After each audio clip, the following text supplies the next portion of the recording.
All right, we are back. So, also thank you to Choir director. Luca and Julia for the wonderful music during that, because that is actually an original composition for the Roll with Advantage channel. So if you'd like to go follow them, I believe that's it. Yep, RWA Composer, official title. Unofficial title, just fun for me to write.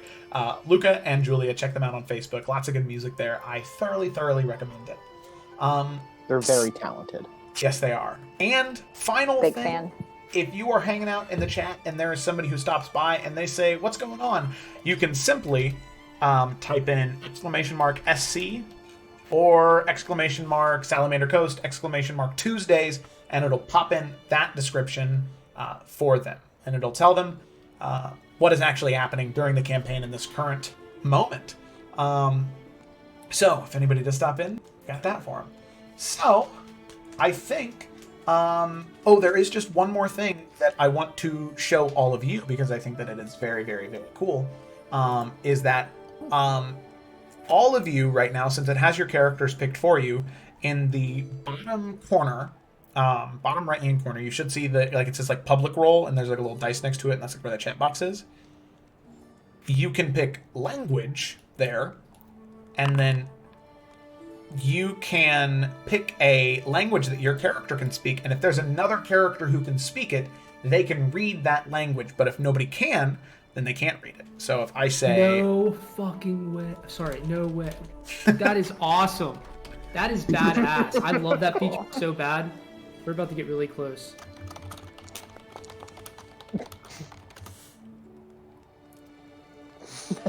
Evan, can read that, Evan. Back, I need to remind you that your keyboard is so loud. Yeah, I usually mute it. I'm sorry. Does my character light up to it? Okay, I bet nobody speaks half. Let me try this. Oh man. That. You guys read that? I guess it doesn't matter. Yeah, I can read that. Okay. We'll work on it. Yeah. Well, it was working between me when I was testing it out with somebody earlier today. It was working, but I guess that's the temperamental nature of mods on. Hey, College of Celiac, heck yeah! I know. Well, I actually watched that and I was like, oh, that's cool. I want to do that because that's so awesome, and I, inspired me. So thank you for that. Okay, so let's go ahead and get started, shall we? Because, well, we've got quite the session ahead of us. So, last we had left off, our intrepid group of adventurers. You're welcome. You're welcome.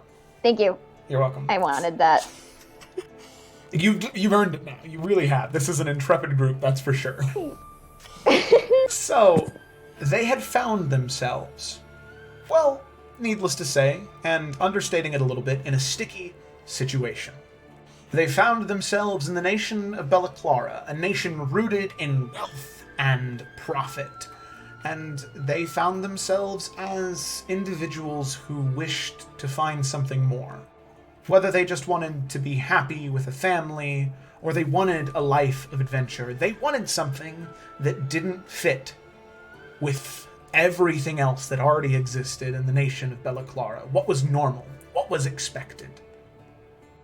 This group, well, separately, at least initially, they always found themselves running away from something. Whether it be from a terrible home life, or a fate that was destined for them, or even worse, a mundane life that was destined for them. Running away or running towards something. The group now affectionately refers to themselves as the Runaways. They found themselves, as of last session, you guessed it, running away. Because after a terrible, chaotic misunderstanding between the law of Belliclara, the resolute and tenacious officers who are meant to uphold the law, and keep the people safe, well, sometimes they take their jobs too seriously, and they are willing to do anything if it means protecting their people. Law before good. And so, Cecily and Desmond, a 15-year-old and a young dragonborn, found themselves in an interrogation ruin with a large man wielding red-hot iron daggers, ready and willing to burn and hurt two young individuals if it meant getting information on an organization known as the Brotherhood. Cecily and Desmond not sure what to do. Desmond decided to lie, say that they were a part of the Brotherhood, but they were new recruits. They were new to this whole thing, and they can tell you where the base is. They could tell this interrogator where the base was as long as they let them go. So, the interrogator believed them for the most part, and said to go get cavalry to send out to make sure that he's right. While that was happening, well, needless to say, Ishima and Bianca, the older members of the group, using their wisdom and their words, they were able to talk their way out of the situation, convincing the captain of the guard, who, in all fairness, was a much more calm man and less bloodlusty. They were able to convince him that they had nothing to do with the Brotherhood, that this is all a supreme misunderstanding, and that they're very sorry if they ever caused any wrong doings or grievances to any member of the law. The captain of the guard, he believed them for the most part, and said, all right, that's fine. But if I see you ever do anything that moves outside of the law ever again, I won't hesitate. And Ishima and Bianca, why would they think that they'd have any reason to worry? Of course they'd accept those terms. Of course. Nothing could possibly go wrong now that they've fixed the situation. Well, needless to say, a lot did go wrong. The party then found themselves escaping, given the two conflicting stories, Ashima and Bianca saying the truth. They had nothing to do with it. The Brotherhood, they know nothing about them, and Desmond and Cecily being nervous and anxious and scared, they lied, because it's what they felt like they had to do in order to survive. So, the two conflicting stories led to a very bloody, very, very rapid escape. Running away from the ruin with the help of Keothi and Desmond's stone-throwing skills, they were able to escape, get to the cart, get past the gate, and after they got past the gate, they were being chased by guards. And Bianca, a combination of Bianca and Desmond and Cecily, I believe, were able to either demount the guards or, well, remove them entirely, which gave them a small amount of time to come up with a plan. Send the cart onward, but had to take most of their supplies with them into the forest using the dust of tracelessness that they got in Summer's Rest. So, that's exactly what they did. No longer pursued by guards, at least for now, they ran off into the forest. A place that they know isn't safe. There are no guards, which is good for them, because they're probably being hunted as we currently speak. But the party has a very, very strenuous question to ask themselves. Is it better to confront the law or the horrors that exist in the evergreen expanse in the winter times?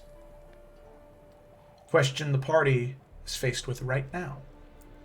They move quite a fair bit away from the road.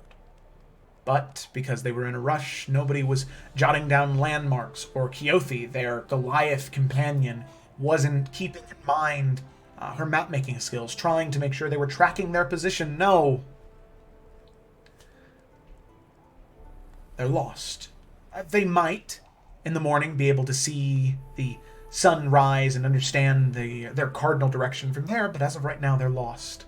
So they decided to rest for the night. And hoping to find peace, they found the opposite. A rest Ishima's watch went fairly unburdened. He was able to maintain his peace, meditate a little bit, and really nothing happened. Bianca and Desmond, on the other hand, they didn't receive that. What was originally a peaceful reading lesson between the two, something to pass the time, turned into a nightmare, to say the least. Bianca, your dark vision as a tiefling allowed you to see further on past the brim of the forest than your companion, only illuminated by the light of the fire. You, though, were able to see 5 figures beginning to approach you.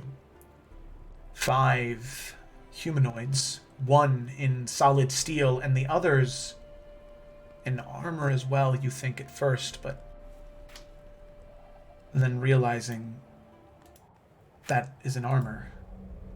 It's shards of ice or crystals, something jutting off of the skin as if it was a growth, as if it was bursting through the skin, tearing it open, causing sharp, jagged edges of crystal to be shooting out of these vaguely humanoid creatures.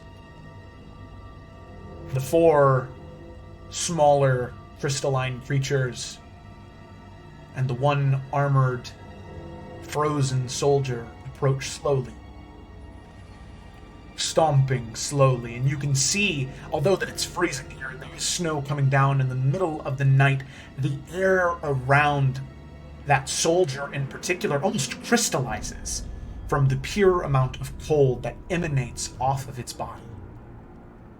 A small fog of mist and ice begins to swirl around him as he approaches, as eventually you wake everyone up. Ashima, you are looking out to them and observing your surroundings, hoping to make sure that there are no more coming from behind. And as you look up and behind you, you see a familiar face. One in this moment you're very, very, very thankful to see. Your friend, your old companion, Kawasa Anoa, returned to you finally after such a long, long time. At this point, ever since he left, probably 3 weeks now? So, you see him, and Poe, you look down on your companions, you see the 5 figures begin to approach, and with that, I would like everybody to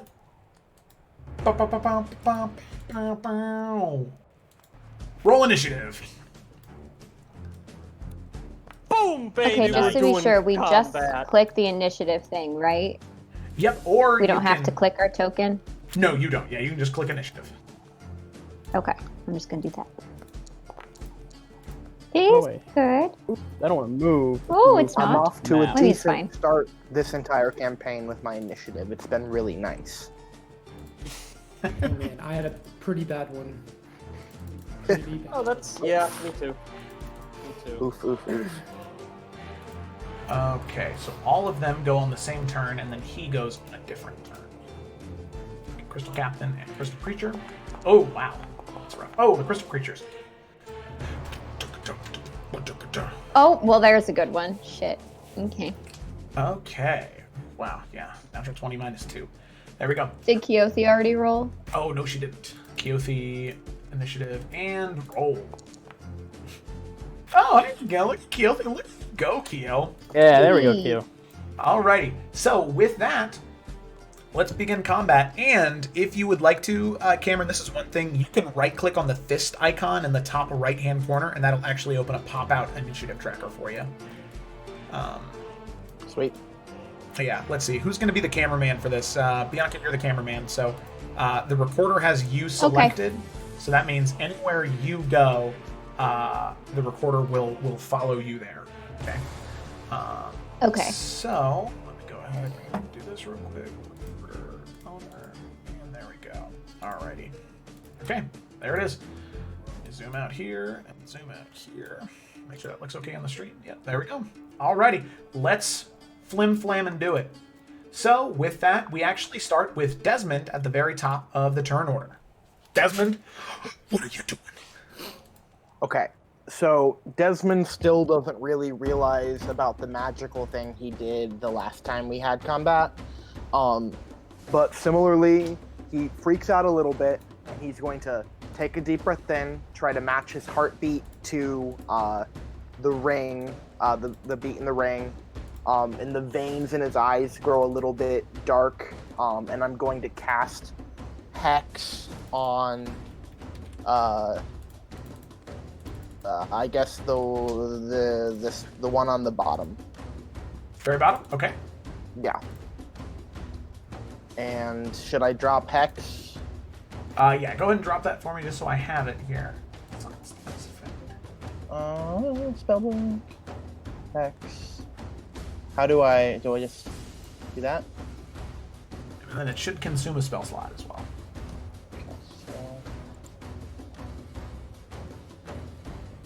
Okay, did that work? Did it go? Yep, there we go. Yes. Oh, wow.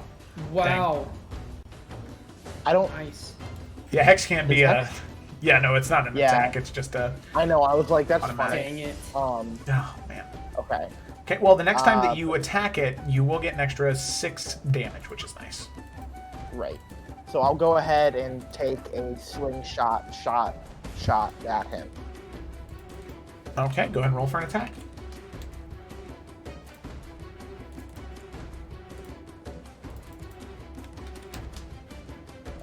Normal.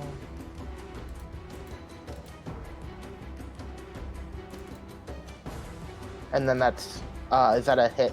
Yep, 18 to hit on the bottom one right there. So that is 7 plus 6, which is 13 damage.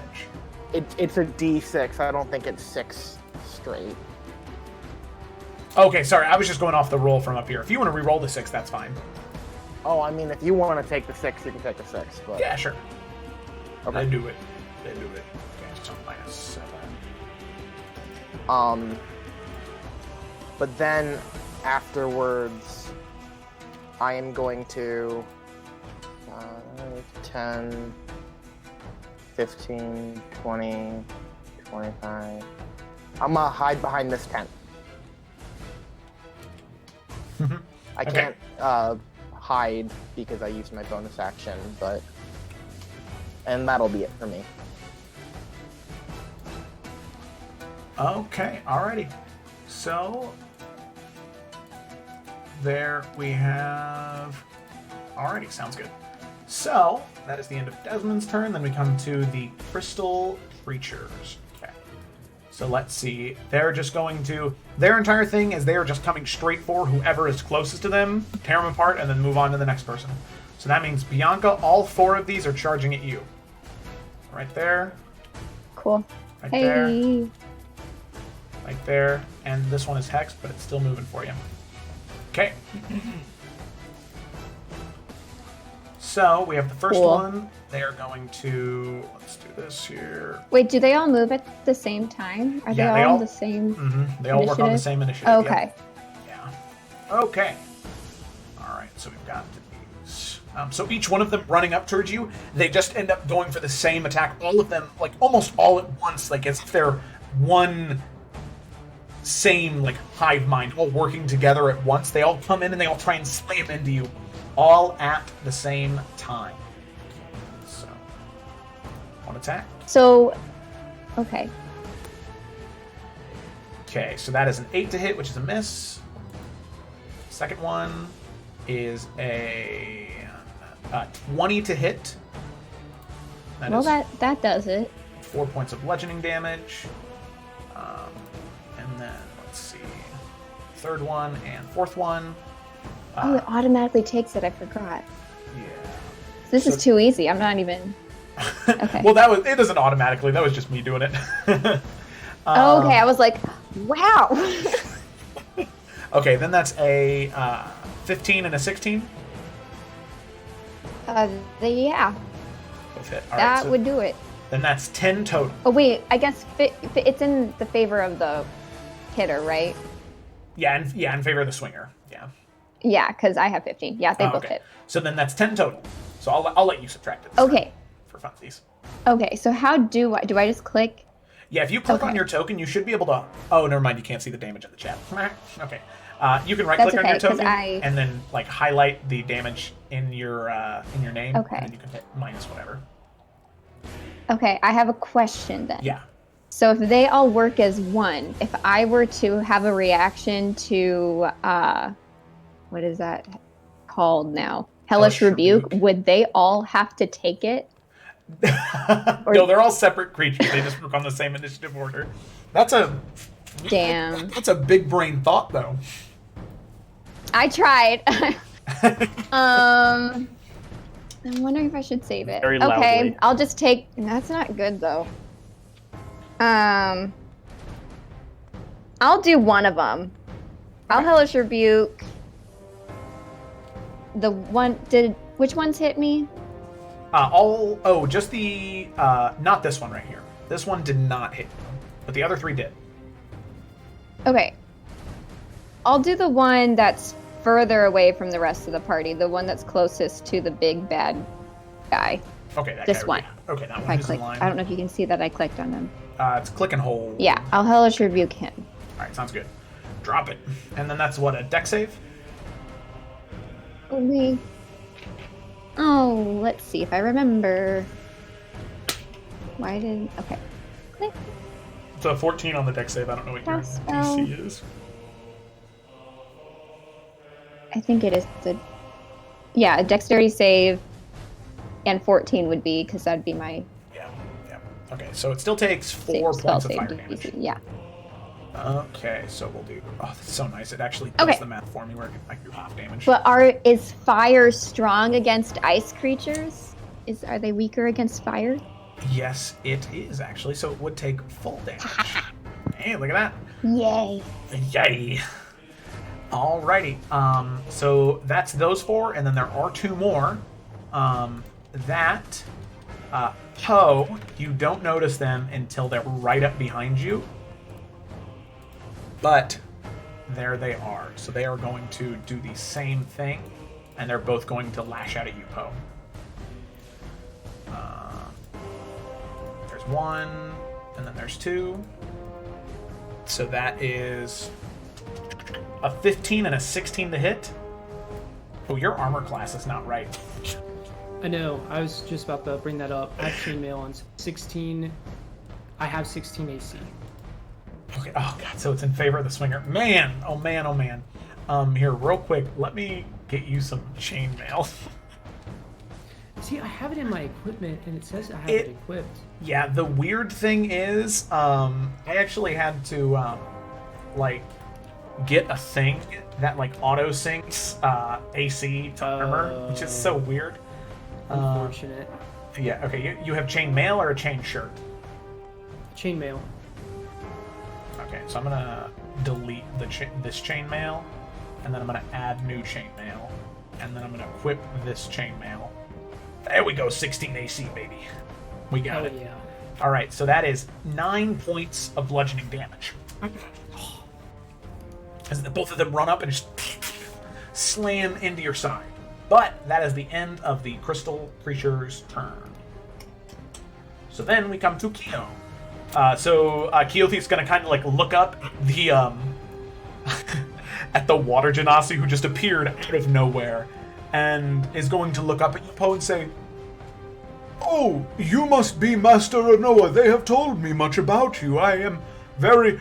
Oh no, okay." And they kind of go to look at what's happening here, and you know what? They're gonna look at the one that Desmond. Actually, Bianca, you're not looking too hot. Oh, Okay, you I'm know looking what? pretty cold. Here's what she's gonna Stabbed with ice. do. Let me read this real quick. I'm pretty sure she's going to do this. There we go. Bond of the Giants. I wish I would have dropped the stuff in the chat. That would have been cool. Okay, you can force an empowering bond among people you're at peace with as an action you choose for a creature. Okay, so what she's going to go ahead and do is... she's going to pretty much do like a mass bless by using Bond of the Giants. So, Bianca, you are going to blessed here. So, let's see. Do that. So, you're blessed. Ashima, you will also be blessed. Let's see, where's that? There it is. And then Cecily, you're also going to be blessed. So pretty much on your turn, on any attack roll, or like the entirety of a round, to an attack roll, a saving throw, or an ability check, you can add a d4 to it, if you so choose. And that is Only once, though? Only once per round, yeah. So that is a... Oh, per round, okay. Gotcha. So that's a concentration. So she is currently concentrating on that. So if she takes damage, she'll have to make a con save. Okay. Alrighty, so she's concentrating. And that is the end of... Actually, you know what? Keothi's pretty big. So she's going to come over towards you, Bianca. And she's going to kind of like... She doesn't have any weapons in her hands. She's just going to kind of like move closer towards you, very tiptoeing. And she's just going to say, "Now, could you please leave my friend alone?" Getting closer. And with that, Ashima, it's your turn. Okay, so what should do? I'm going to use my halfling smallness to squeeze. Go 5, 10, 15. Squeeze by Cecily. Get by this feller here. And I'm going to strike him with my quarterstaff. So I just, I guess, and then...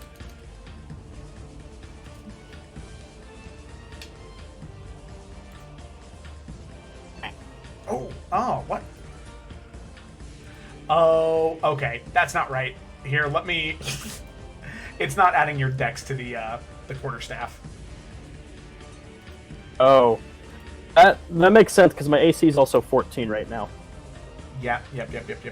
Okay, so the AC will have to keep in mind that that is 17, actually. That's just one thing, because and that's a little bit more involved to do. Let's see, where's your quarterstaff at?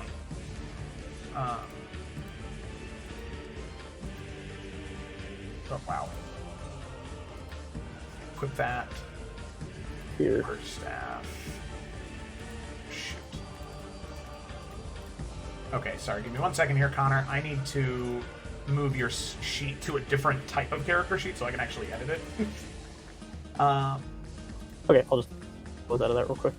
But that's okay. It doesn't take very long. Powering up an attack. No, Yeah, you're really I'm holding down B. getting ready to unleash devastation.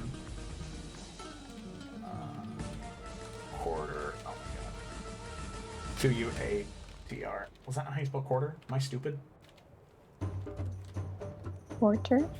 Oh, there we go. Quarter. Okay, equip, edit, and then this will be... And this is just a simple thing that I just need to go and edit. 1d6 at mod. I always keep forgetting I brought a mouse. Mice work better on this website. Yeah. Computer, I have a little mouse that runs on a wheel. Powers my video card, which is why it's so slow for me. Okay, so that was actually... So for one, that still definitely hits. But that was actually 2 plus 4, which is 6 points of damage. Oh, okay, well, nice. Okay, there we go. Alright, so there's 6 points of damage. And it should be correct now. I don't know if you just want to test it real quick, just to make sure it is. Hopefully I did that right. Hopefully I didn't just break it. Let me get rid of this macro then, and I'll put the new one on. Oh yeah, okay. Thank you for bearing with the technical toolbar there. difficulties. This is our first time using the software ever. So there are just going to be some things that aren't as intuitive as Roll20, but other things that are just so cool, you know?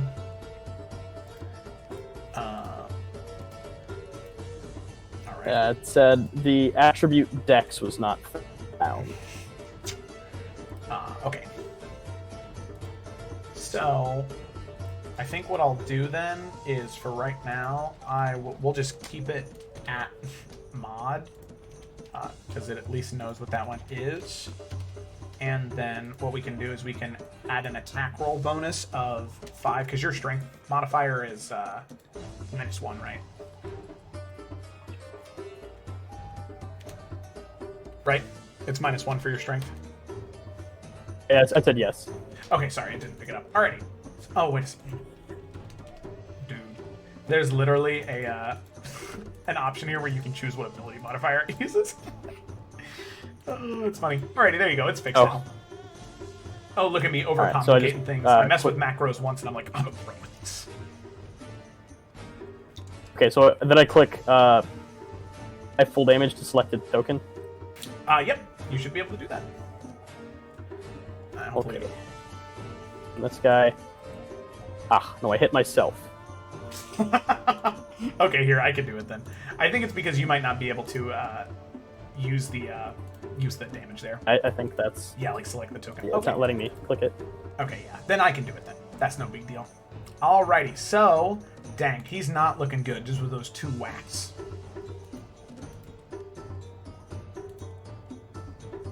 Alrighty. Anything else there, Connor? For Ashima? Yeah, I'm gonna use my bonus. I'm gonna use my bonus action to unarmed strike him. Heck yeah, go for it, go for it. Hey. That is a hit. Hey boy. Alrighty. So then, 7 points damage. Oof. Clack. Punching him right in the jaw, and as you're impacting the crystal, you can hear parts of the crystal start to shatter and break right around its jawline.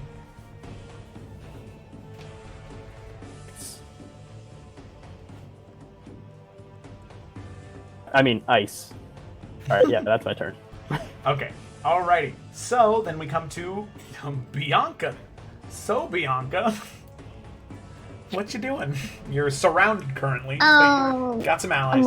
It's a little squishy in here. Okay. I'm gonna do a short sword attack on the one that I'm flanking with Connor.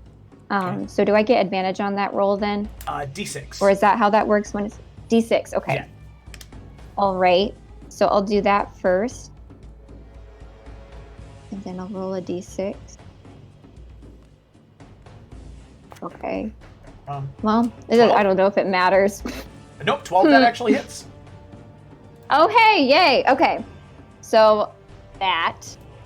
And then, so hopefully that he's a little bit more wounded. And then I think for my bonus action, I'm gonna, I don't know. Oh, actually, with 8 points of damage, as you whirl the short sword around and smash into it, it does actually burst. And as you rip the blade through it, there is a small detonation of ice and shrapnel that does hit you, Ashima, and this crystal creature right here.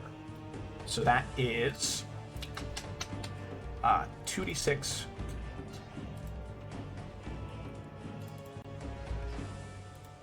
There we go.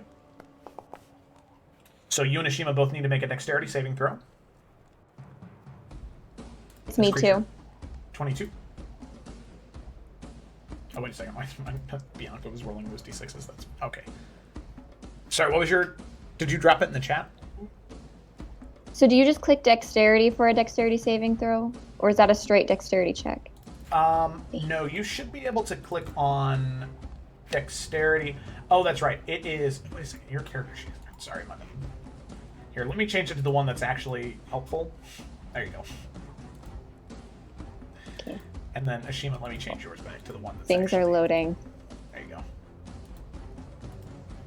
Sorry, there's one character sheet where I can edit items, and the other one I cannot edit items. Where is it? Sorry. No, that's okay. So you should be able to see saving throws off to the side there. Maybe you should exit out of your character sheet and open it back up. Okay, I'm gonna exit out, yeah. And then I'll do it again.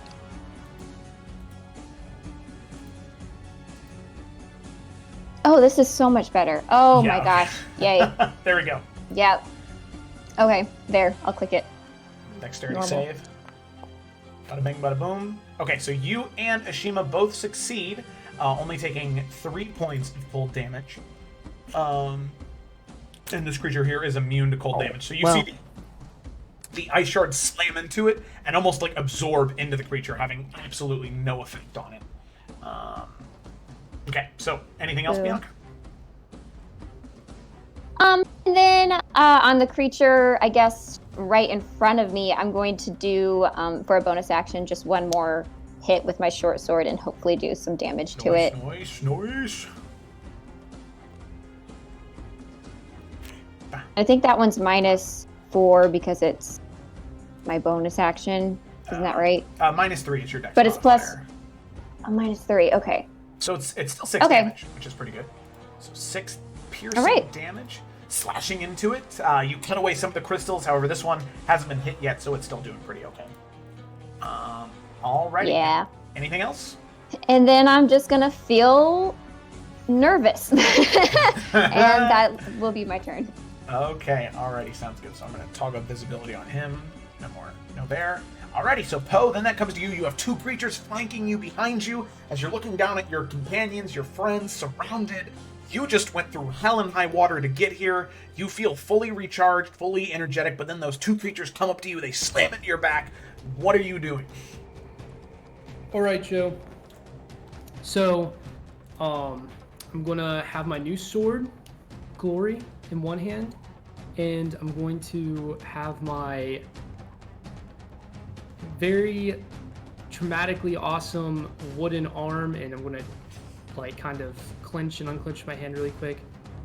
I'm gonna grab my hammer with that arm, and I'm going to hit Glory on its blade, and I'm going to use Divine Smite.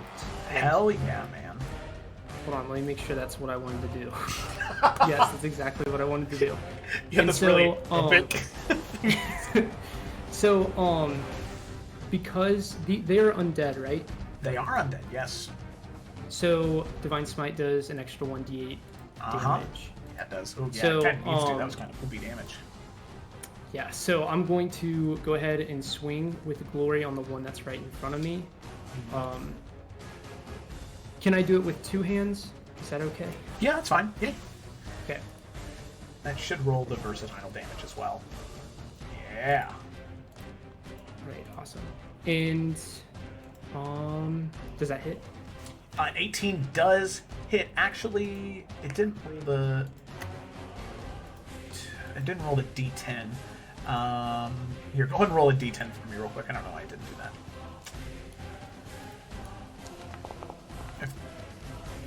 If it's less, we'll just keep the D8. Okay.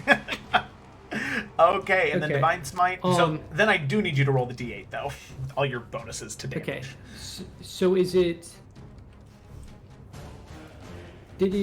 So what's the 4 radiant up there? I mean, The is 4 that the radiant first is your 2 Divine D8s? Smite damage. Yeah, that's the first 2d8. Okay, got it. That makes sense now. So this is the last one for them being undead. Okay. Whew. All right, here we go. So that is 12 plus 5 is 17 plus 4 is 21 points of damage. Holy shit. That is actually, oh, wait a second. Damn it. It would have been enough, Poe, but as you cut in with Glory, and there's that serrated, or the coating of that Chardolin on the edge of the blade, the force of your blade with the divine energy is able to cut through it, but you can see the extra cold effect that's on that blade has no effect on this creature. So that would have been just enough, but you can see as you slam into it, that it is just almost dead, and you know if that cold damage would have went through, it would be dead right now. But it's still hanging in there. Awesome. Wait, did you say the cold damage? Yeah, these creatures are immune to cold damage. Is that on Glory? Or Yes, it is. Yeah, because remember you edged the blade with Chardolin, that material that Anayaya gave you. is that on the new sword that I got in the one shot, or is that from the other sword? Or are they the same? No, that sword that you grabbed was ethereal, so it absorbed into your sword. That makes so much more sense. Yeah. Got it. Thank you. Yes, Sorry, you're good. everybody. Okay, anything else, Poe? Nope, that's it. Okay, alrighty. So then we come to Cecily. Cecily, what are you doing? A lot is happening. But she's going to try her hardest to ignore the 94 questions about Poe that are happening behind her, that I also have. Fucking wooden arm, okay. But anyway, I'm gonna... Are these tents... could something roughly the weight of Cecily stand on top of the tent, or would that cave it in? What kind of frame are they? Not great. Okay. Well, I mean, you could maybe climb over one momentarily, and it wouldn't completely topple. But if you were, it could support you. Right. Well, that's fine then. I am just gonna get myself here, then. And over on the edge of the tent, and I am going to witch bolt this leader dude over here, because I see how bad things are going already, and I want his attention on... So, boop, and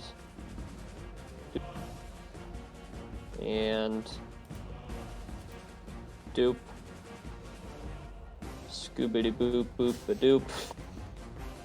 Okay, Witch Bolt, 2nd level. Very nice, very nice. So go ahead and... There we go, Witch Bolt right there. So he is bolted. You are bolting him. So that is a 15 to hit. Yeah. You have that D4 from Keothi, because a 15 would not hit. Oh, are you telling me I haven't hit and I should use Yes, I'm saying a 15 won't hit, and you should probably use the D4. my...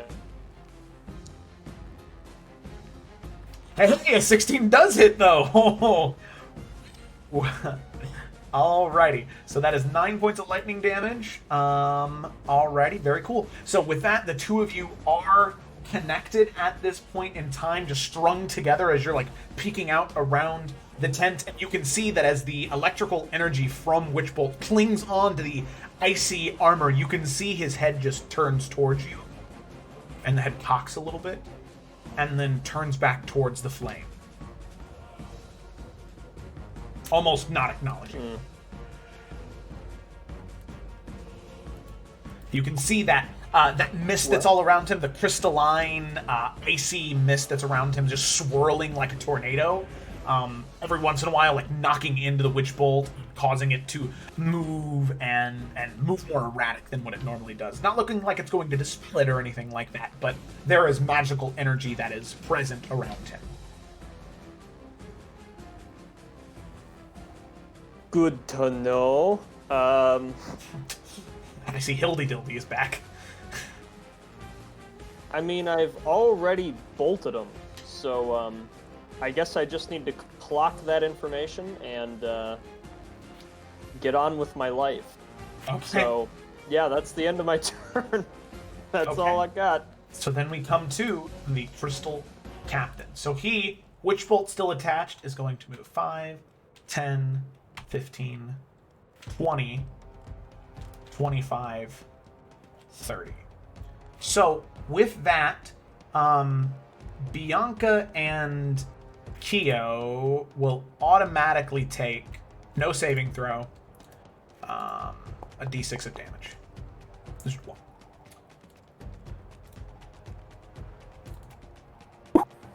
Could be much worse. Okay. 39. No saving throw, though. It seems as though as soon as it makes contact with you, that it swirls up. Oh, why did Keo roll the Giants again? That was incorrect. So as soon as it hits you, that icy energy just slams into you, the different shards of crystal. They don't even cut or slash. They just create these frostbite burns on your arms and face. There's no blood being drawn, but also, let me see how far away he is exactly from the fire. Okay, so he's not close enough yet, but you can see the edges of the fire actually slowly begin to dim out and fade away the closer that he gets to the fire. So let me go ahead and So the fire sort of dimming out as the ice and snow and wind begin to pick up around this creature, almost sucking the flame into it, consuming it. So then that's just him moving about. Then for his turn, he is going to cast Ray of Frost on Bianca. So, Okay, I do have a question though. Yeah. Can I use shield? Because shield's a reaction. Can I use it now then if he's casting it? Yes, you can wait to use it until after you determine what he rolled to hit. So that way, in case he rolls something like your AC is, what 15? Oh, okay. So if Yeah. he happened to roll a 22, then you would know shield wouldn't do anything. But if he rolls, a 16 and your AC is Okay. 15, then it makes more sense. So, Ray of Frost, Okay. normal.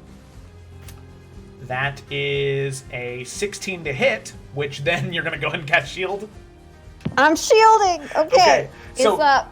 you can see as he goes to shoot that Ray of Frost, and it blasts out of his hand.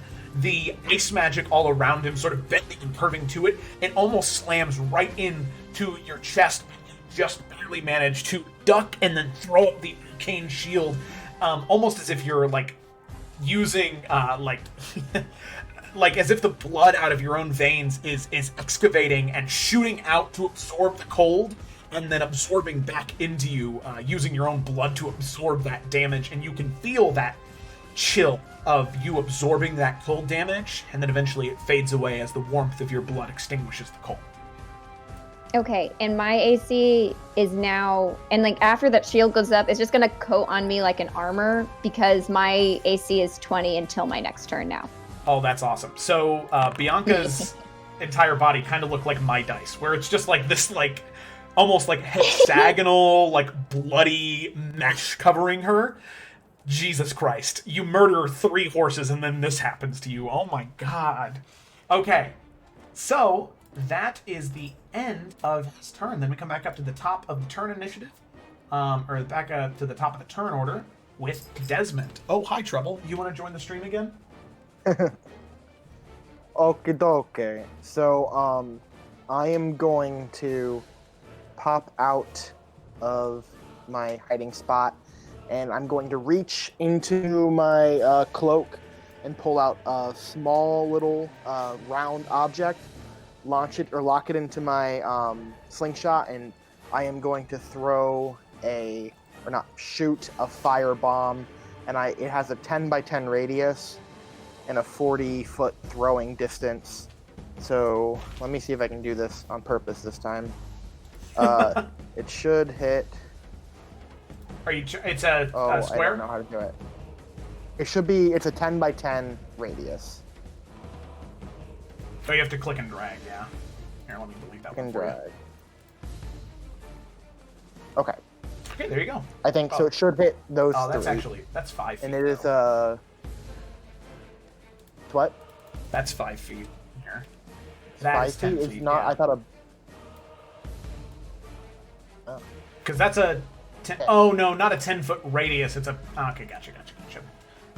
Yeah, I 10 by understand. 10. Yeah. Yeah. Okay, there we go. I was gonna ask. Yeah. Because those are double. Radius is double. Yeah, it says centered at the point of detonation, a 10 by 10 foot square of fire is created. I see what you're saying. Okay, so Not really a math guy. so it's a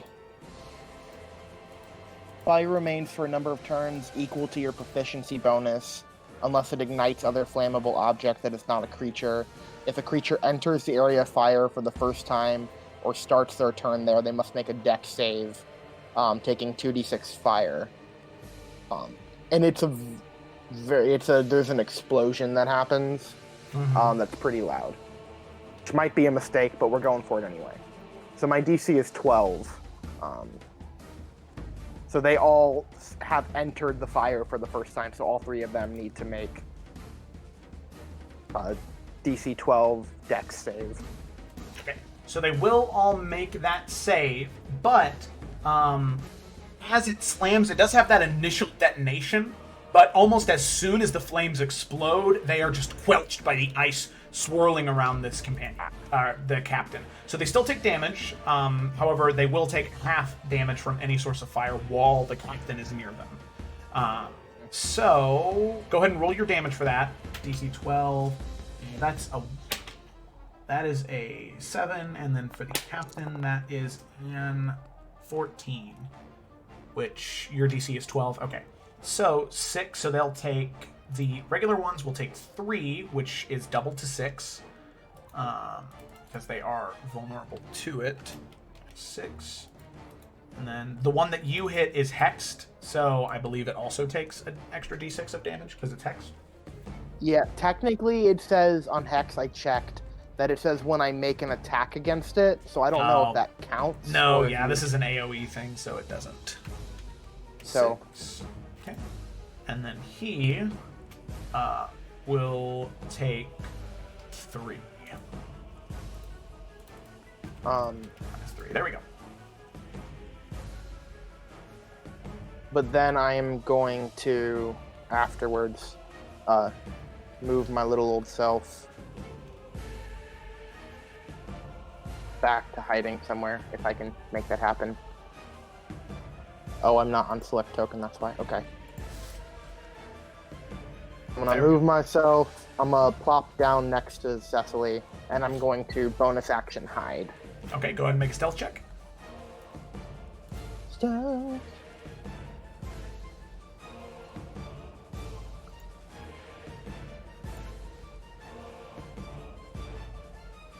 Oh, wow. 27. Very nice. Okay, so we'll go ahead and say that you are... Let's see, none of these are great. We'll say blind. This just means nobody can see you. Okay. Actually, you know what? This means that literally nobody can see you, so we'll do that. So, Cecily... yeah. So, Cameron, you should still be able to see yourself, but nobody else can see Desmond now. Which is really funny. Not, but that's okay. That's kind of awesome, actually. You can't see yourself, Cameron? No, it might be because I'm not technically in the light, but... Oh, okay, well, here, I'll turn let me... So you can...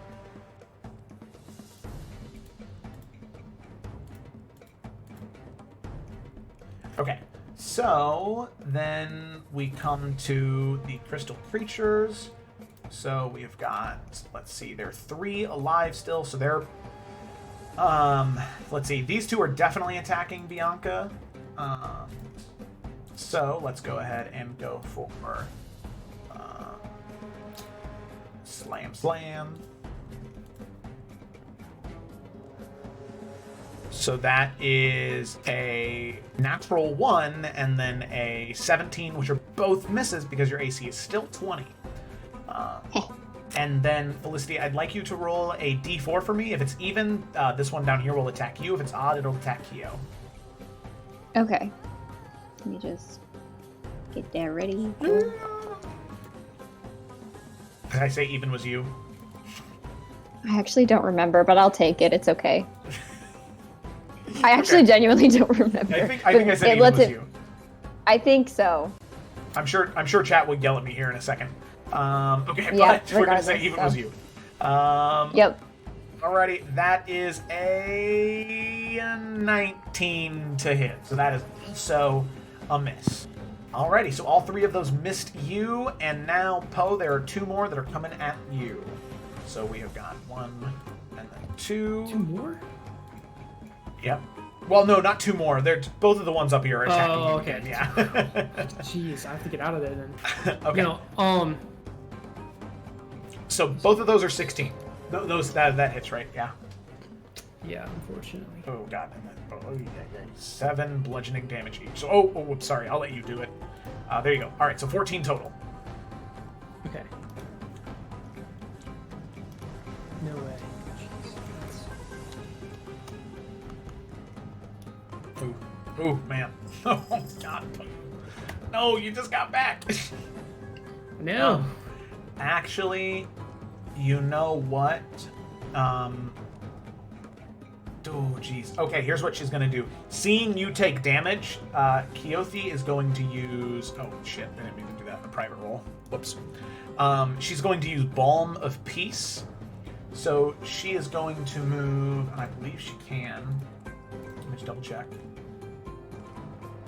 Yeah, she's going to move 30 feet right around the tent there, next to you, Poe. And when she does this, she does not provoke attack of opportunities. And Keothi is tall enough that she can actually reach up and grab your foot. And she is going to restore 2d6 plus 4. Oh, nice. So, 2d6 plus 4. Balm of Peace. So there you go. You Keothi. Alright, you take 15 hit points. Hey, yo, don't fuck with Keothi, man. She's a peaceful person. She only knows how to help. Person. No, to harm. Okay. Alrighty. So then actually it comes to Keothi's turn.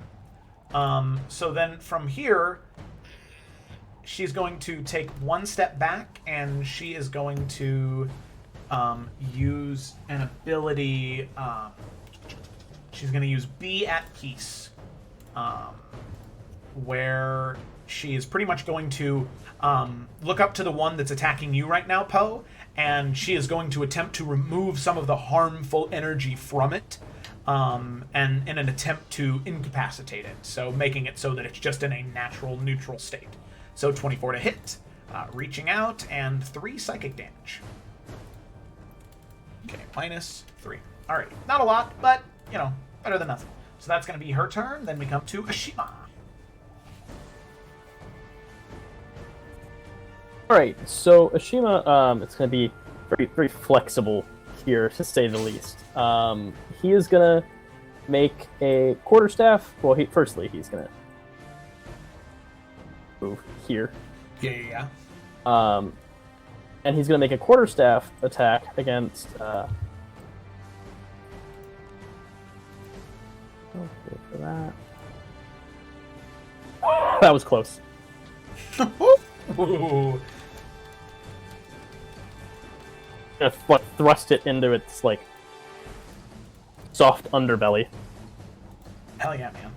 Okay. They're bipedal, so that doesn't really work, but... Okay, so, let's see, 8 points of bludgeoning damage. Crack into it. So it is still... Sorry, wait, which one were you attacking there? Was the one... I'm pretty sure... Okay, all right. I figured as much. Yeah, so that does hit. Still not enough to knock it out, but it is looking really rough right now. Alright, then he's... I'm gonna use... blows. So he's gonna, use his left foot. Okay. Sir, go ahead. Okay. So he's gonna kick it in the same place with his left foot, and then reaching his right hand out towards Bianca. He's gonna warm his hand up with ki, and send warmth throughout her body to, like, get, neutralize some of the cold, and use Hand of Healing.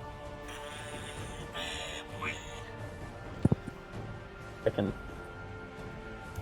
So, sorry, I'll roll the arms. There you go. Okay, 10, that is a miss. Let's see if I can get some with Hand of Healing here. Oh, you also do have an extra D4 to that attack roll if you want to use it. Oh, right. So, can I add that D4? You may.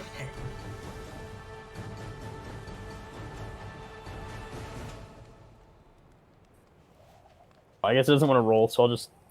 Yeah, you'll have to do it manually. I should, have a notebook next to me and write down what's not working. That seems like a great idea, actually. Luckily, I've got just the idea. I have a notebook here. Alright, so... Bianca, you're gonna get 6 HP back. Ooh, nice. That's good. Hey. Thank you. I appreciate. Yeah, and then I'd like to add the... What will that bring you to? Felicity. That would bring me to 19. That's not bad. Okay, That's not is bad. that full, or? No, my full is 28. Okay.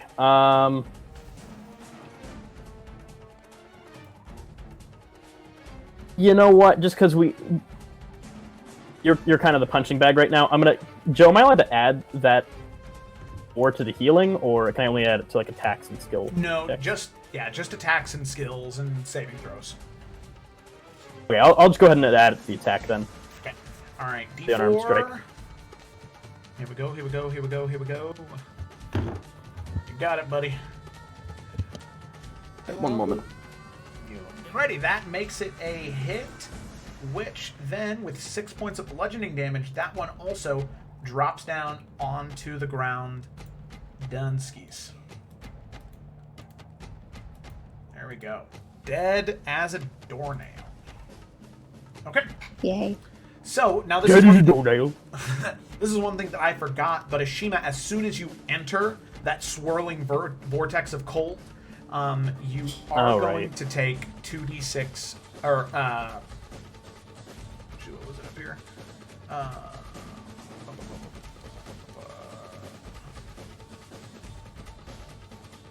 Sorry. Let's see, where is it? Oh no. Oh no. There's the witch bolt. Frost.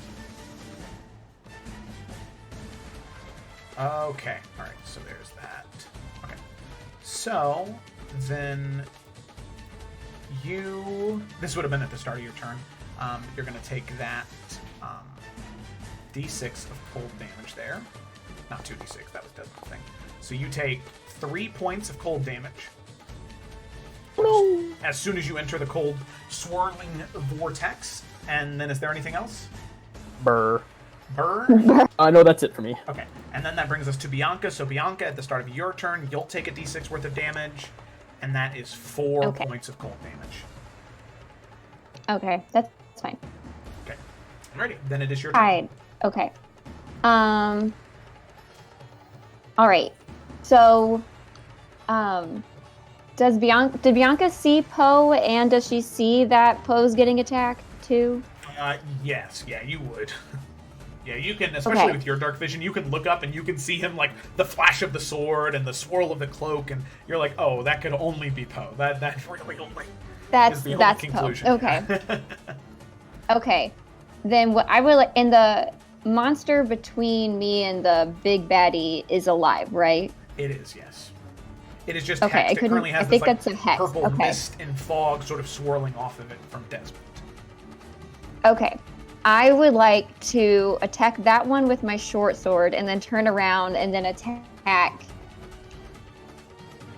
this one. I can't ping. How do you ping? Double click? You just hold click. Yeah, you want to hold click. Okay. Hold. Hey. There we go. I want to shoot that one then with Deadeye. And then pray that the big bad guy doesn't want to keep hurting me. But, you know, it is what it is. Okay. It is what it is. So there's the short sword. Okay, that is a attack. Hit. 6 points of piercing damage. That is actually all right. Just enough to knock it down. Okay, so you slash into it with the short sword, cut it in half, and there is a detonations. Oh, dang it, I forgot about this Ashima earlier. But there was a detonation earlier as well from the one that you knocked out. That's what the 2d6 was. Gotcha. And this is the one with a saving throw. So I need you, and I'll just roll 4d6 here.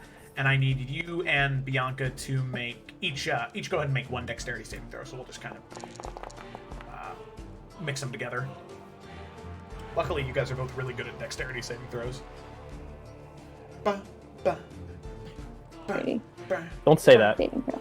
Oh, well. Did it roll? I'm gonna jinx it. 21 for Ashima, and for Bianca. Bianca Dussault. Did it not roll? Okay, let me try again. Click. I believe in you. Oh, here we go. Now it should work. Now it should roll. 22. Alrighty, so both of you take, let's see, that would be, theirs is rounded up, so that's 5 points of cold damage. Okay. Okay. We're doing great out here.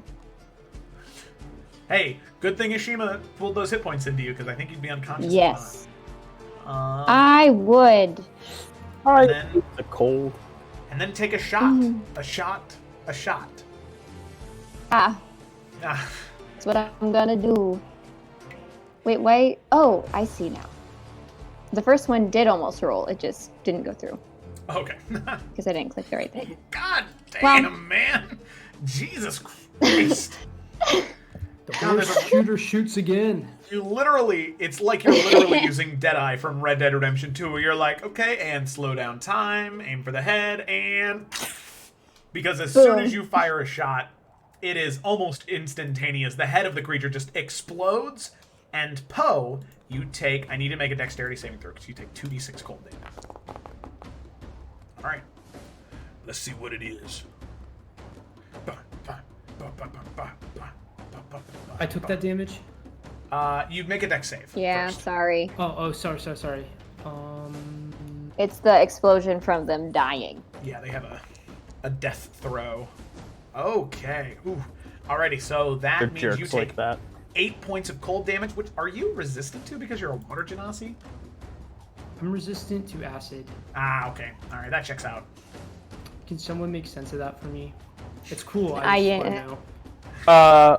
I don't understand, but Give me 5 minutes. I'll come up with some bullshit. Yeah, I want maybe you guys are I'm not lying. mostly Do you wanna hear it?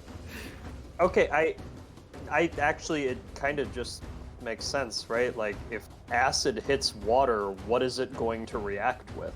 Oh, yeah.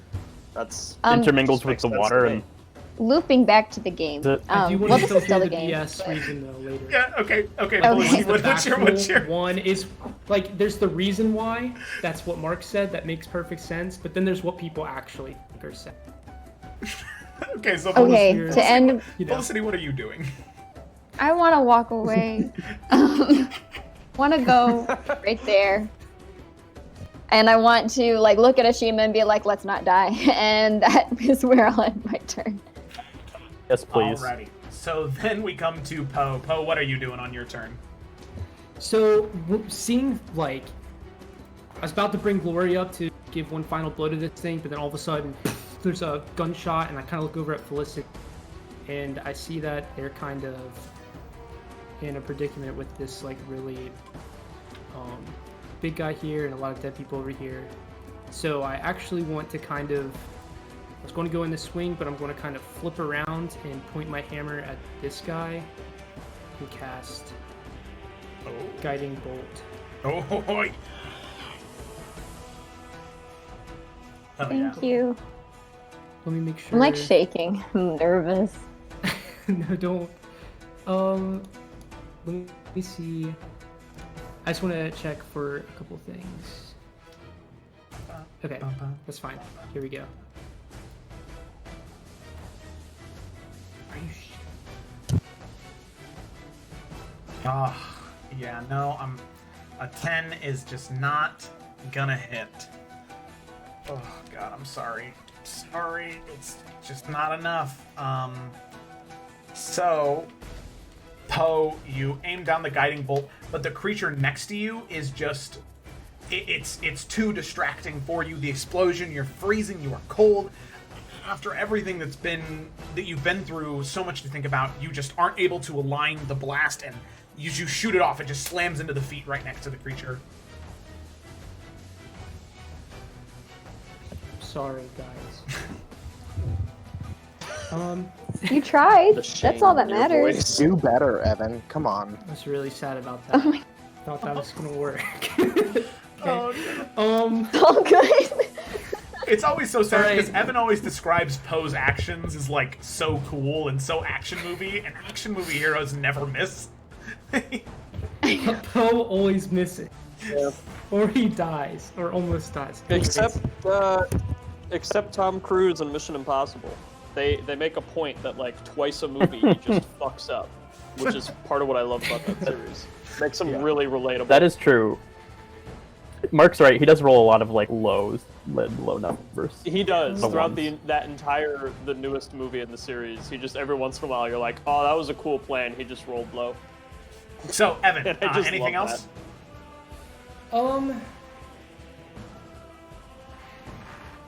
How much movement would it take to jump down here? It's not very tall. It's only about 6, 7 feet up off the ground. All right, so I can jump off. Yeah, you would take an attack of opportunity from the one. Never mind then, I'm staying. That's it. Locked in eternal conflict. Alrighty, so then Cecily, it comes to you. First off, Neum. So too far. I meant to Neum here.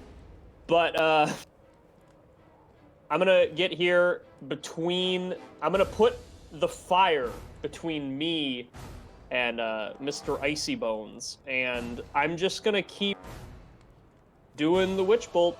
So I'm able to use my action to roll another d12 of lightning damage. Ooh. That was an 11. That's pretty good. He'll take 11 more points of lightning damage. Okay. And I'll just keep locked on him. And then, so you said that Mr. Icy Bones is looking at the fire. Mm-hmm. Are they still doing that? Yes.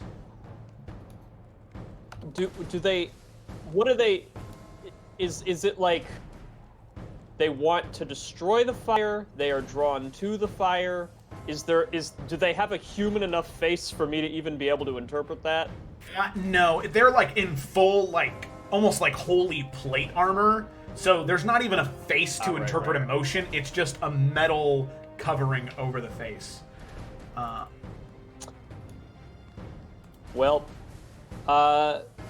I mean, you can make an insight check to see if you can read the body language of an undead creature. That's valid, I suppose. I mean, I'll attempt. Sure. I expect little result unless I roll very high. Oh, didn't you cast Guiding Bolt at we'll second see. level, or is Guiding Bolt a second level spell? Which bolt you mean? Sorry, never mind. Sorry, I was looking at something else. Sorry, my bad. Insight? Yeah, it's an undead creature. It's with the face mask. It's a little hard to tell. It was worth a shot, though. Yeah. You think about it, but you're not. You can't exactly get a good idea for intent in this situation. Okay. Because I was thinking about kicking Snow onto the fire, but if I don't know what the intent is, I'm not sure what that would do. So, I think I'll just not do that yet. But I am hoping if I'm positioned here that he will ignore my friends that are in less good shape. So that is what I will do. I will just plant firmly here and end my turn. Okay, so then it comes to his turn, and he is able to freely now walk towards the fire. And as soon as he gets right about there, you can see as soon as he gets within 5 feet of the flame extinguishes. And now you can see that... So, well, nothing there yet, but he is going to step then here. Right there. And let's see, Bianca, you're right there. Okay, so let me move that over here. With all the dead bodies over here. On your screen. So then, Ashima, he's going to take a slash at you with his longsword.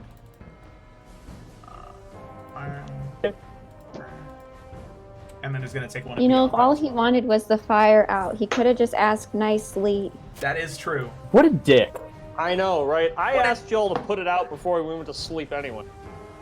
God Okay. damn. Ashima, that is an 18 to hit. Reading, give me a break. That hits. Okay, and that is 11 points of cold damage. Alright, I'm down. Then Bianca, he's going to turn to you Yeah, he is. and slash. That's a 19 to hit. Well, yeah. That's 4 points of slashing and 4 points of cold. That's for 8 total. Oh, that's literally what I had. Okay, I'm down. God. Oh, God. Jesus. I had Okay. 8. Okay. Where's Keothi at, real quick? Oh no, she already used her... No, she didn't use her reaction this turn. Let me see, is she close enough? Control. Click. Yeah, okay. Here's what she's gonna do. She's going to use her last use of Balm of Peace And she is going to rush towards Ashima. Stepping next to him, stepping into the cold, so she is going to take that d6 of cold damage. Sorry, my bad, I need to roll that privately. Oh god, she takes 6 points of cold damage.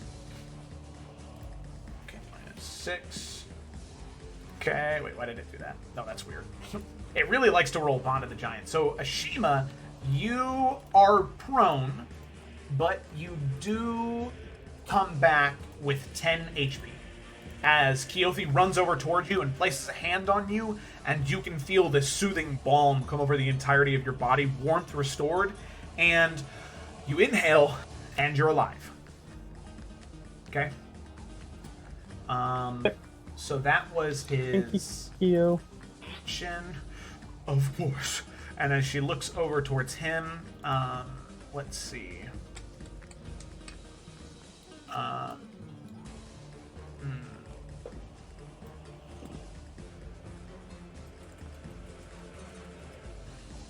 Oh, God, that's rough. Oh, man. Okay. Oh, Jesus. Okay, alright. He's going to use his bonus action.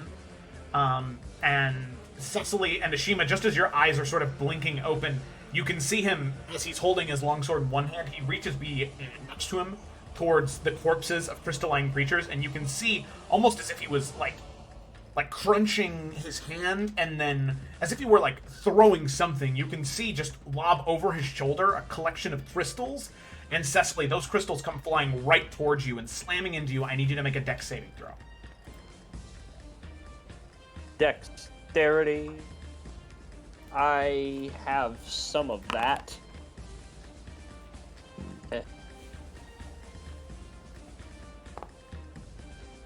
Nice. And may okay. I add a d4? Oh, I don't need to add a d4. No, that is Alright, a dirty 20. So you take 4 points of cold damage as the crystals fly up in the air and slam down towards you. But that one corpse is completely decimated there. Do that instead. So that corpse is no longer even there. It has just been turned to snowflakes after the crystal slammed into you, Cecily. But that is the end of its turn. With that, we come back up to Desmond. Okie dokie. Oh, hold on. Let me roll a con save real quick. Sorry. For which bolt? Yeah. I forgot. Yeah. I'm also a little slower because my muscle memory keeps kicking in, and I'm going to the wrong place to find my character sheet. You can also just double-click on your token. Yeah, I'm just not doing it. Oh, I'm not used to it yet. Okay. And then which really bolt low, also? And I will use a point of luck. Okay. Try it again. And if that doesn't work, I'll use my DM inspiration. Deal with it. That's a success. Um. Because it's just 10. Because it was only... Right. Yeah. Yeah. Okay. So, there we go. Alrighty, so that is a success. You maintain Witch Bolt, and then, Desmond, it is your turn. Okay. So I am going to, quietly as I can, hoping that my 27 on stealth stays, I'm going to move here, and focusing in with the same energy, I'm going to look at Captain Crystal, and his pupils, his little lizard pupils widen a little bit, and his veins blacken again, and the energy shifts over and kind of absorbs into and across the body of Captain Crystal. So he is now hexed. And then I'm going to take a slingshot, just a normal one, out, again, trying to be as quiet as I can, hoping that my stealth carried over. I want to take an attack. Okay. They take an attack. That is a miss. As you pull the slingshot back and try and fling it towards him, it slams into the metal, but it's just not enough to be able to pierce through it or do any impactful damage to him. Okay. Then I am just going to move back. Okay, so then we have And that'll be it. 2 more crystal creatures. One is going to run forward and is going to... It's going to go for Ashima with its one slight attack here. So Ashima, that is a 19 to hit.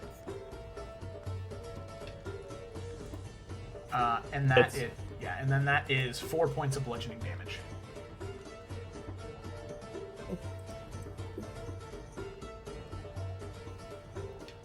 Okay, so then we come to Kyo here. Or sorry, there's one more over here. Alrighty, so it's gonna go ahead and just take a swing at you, Poe. Bop, bop.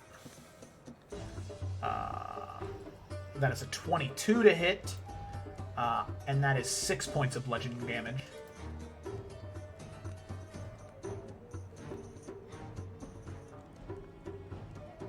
Okay. So then it Nothing to say here. Then it is Kyo's turn. She takes another D6 of cold damage, just being in that area. That is 3 points of cold. Minus 3. Oh, I see why it's doing that now. Okay, it's because it's like doing that thing. Alright, very cool. Okay, and then she is going to reach towards the creature who is right in front of Bianca. She's going to attempt to use Be at Peace there. Public roll.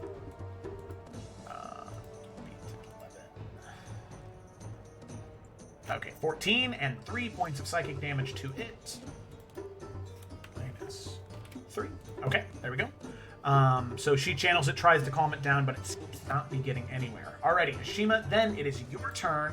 You're currently prone. What do you want to do? Okay, well, first things first is, I gotta take that D6, don't I? Yes, the beginning of your turn, take the D6. Let me... Oh, not 2d6. Oi, oi, oi. Oi, vey. So you take 5. Alright, never mind. Yeah, it's someone else's turn. Oh, no! Was that literally... I'm joking. Totally joking. Okay. Totally Okay. joking. I'm down to 1. Oh my god, that would have been... I was totally expecting that. That was fully expecting it. Oh, Like, I was like, I should go, take a leak or something. Alright, so Ashima's gonna struggle to get up using his staff to help him stand. And with, last bit of energy, he's gonna do another upward quarter strike while he stands. Okay. Quarter staff strike onto... I believe his new moniker is Captain Crystal, so we're gonna stick with that. I like it. Yeah. And then he's gonna do another flurry of blows, so he can kind of gross, but this time it's gonna be the opposite. He's gonna put his foot on Bianca, and then strike you palm strike up with his left hand. Okay. Alright, sounds good. I guess. Right foot, left hand. Appreciate the There we go. focus With the on it. twister. Okay, so 24, that hits 7 points of bludgeoning damage. And then 21, that hits 8 points of bludgeoning damage. Damn. So, Alright. And then let's get you a little health here. a little bit of health in Yeah, I had to roll it, so let's... Bianca's soul. Okay, and then roll that No, 1d4 okay, plus it's cool. 3. Wanted everyone in the chat to see the cool ability. Okay, and that is 7 hit points that you get Yeah. back, Bianca. Alrighty, so then I believe that's everything, Ashima? Yep, that's it for me. Okay, so then we come to Bianca, back alive. However, you are prone, so you gotta stand up first. Could you say that again, Joe? You cut out. Sorry, so you are prone, so you do have to stand up first because you were knocked unconscious, but easy enough, you can stand up. Yeah. Do I have to take the damage though too from being in the windy space or the ball Yes, of you do. ice? Yeah. Yeah. So D6. But well, it's lucky Dexterity save. that... no, this being around him is no save. It's only when the Oh, creatures yeah. explode, yeah. So 1d6. Mm-hmm. Oh my god. 6 Oh my points of fucking damage. god. All right, Oh. we out. 1 hit point. Okay. 1 hit point gang. Well, Yeah, okay. So I have a potion of healing, and that's what I'm going to stand up and use that. Okay, bonus action to pop that open, 2d4 plus 2. Yeah. Is that... I clicked it, but I can't see what it... It's, oh, a 1d4 plus 2. Is that what you said? No, 2d4 plus 2. 2d4 plus 2. Okay. Yeah, even better. Okay. 1, 2. 1, 2. Okay. Roll. What do I got? Okay. Got it back. Yep, That's 8 now. fine. That is fine. Okay. And so, oh, fuck. Okay. Oh, shit. How do the two monsters in front of me look right now? Both of them look pretty rough. You can see that they're starting to, like, from how brittle the cold has made the armor, there are cracks that are starting to form, and large ones that are starting to breach between other smaller cracks on the armored individual, the Captain Crystal there. The other one also looks very rough too. So both of them definitely look pretty bloodied. And if I were to use my revolver now, it would be at disadvantage on either of those two, right? Because I'm too close. Mm-hmm. Yep. Oh my There's god. a feat you can Okay. get at 4th level to get rid of that, but for now, yeah. I'll take it then. Yeah, I'll take it then. But that's okay. It makes things interesting, just very hard. Calm, sweaty. Yeah. Okay. You know what? Fuck it. There's not much she can lose at this point. So she's going to point the revolver at big bad guy and then just do it at disadvantage and hope. All So right. we'll see. Oh, We'll try. come on. I pressed 1. Why won't you? Come on. Sorry, my computer's slowing down by a lot now. Why is it not? Okay. I didn't even get to click disadvantage. Okay. It Fuck. just went. Jeez. Okay, that was a natural 20 for the first one. Well, let me roll the next one. Oh no! Oh, that's so painful. Oh, wait, I have blessed. Am I still blessed? You are still blessed. You would have to roll a 4 though. Oh, you know, I gotta try. You gotta try. Yeah, I get that.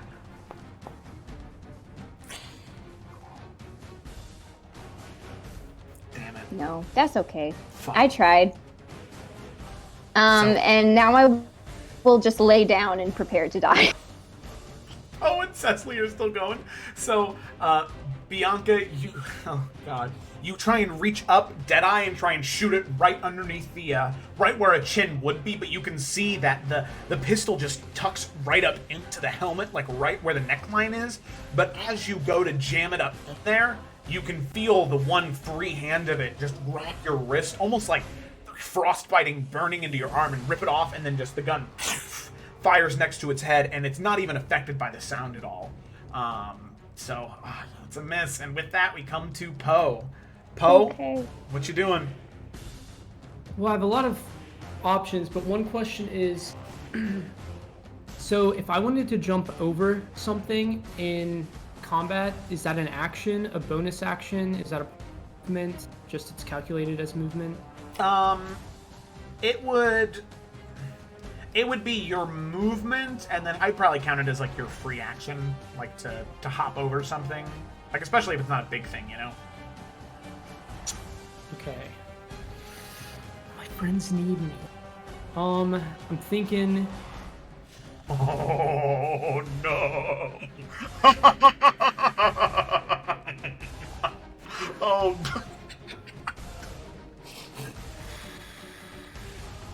Poe, do it. Poe, do it. Be Poe, a do badass. Be a badass. The fire is not lit anymore. Do it. Oh, it's not? No, yeah, he extinguished it. That's why the light's not there anymore. This is going to be underwhelming, but I'm going to have to move over, so they're going to take an attack of opportunity, right? Yes, they are. Yes, they are. Oh god, let's hope they don't get like a natural 20. Wouldn't that be terrible? Don't say it like that. Why Okay. would you say that, Joe? I don't know. Okay, so that's a 16 to hit. That hits. 2 bludgeoning damage. Okay, all right. You're only at 9. Right? Okay. This is great. I think this is great. Okay. I got skin in the game. All right, so let me make sure I do this movement right. So I want to jump down right here by the tent. Can I do that? Like right here? Oh yeah. Well, you know what? what? If No, you're- I can't. No, if your goal is to get here, Yeah.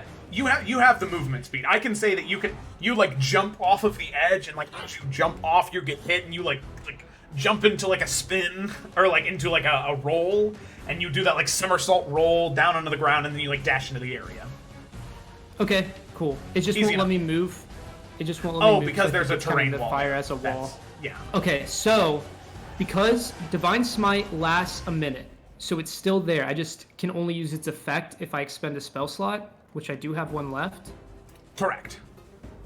So I want to attack the big icy guy with Divine Smite. But let me read something really quick first. Yes. Read something. That is always appreciated at the Okay. D&D table. Got it. Okay. All right, so I'm going to swing with my sword and while using Divine Smite. So All right. Roll your attack. You would get. Oh, never mind. Okay, 22 hits. 22 attack? hits. Yes. Go ahead and roll your 3d8 for Divine Smite. Okay. 3.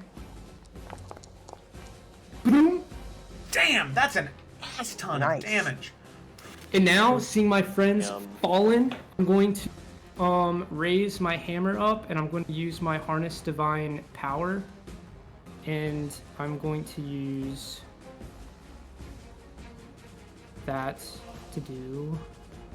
I'm trying to get used to my action button, so No, you're good. You're it is called Inspiring Smite.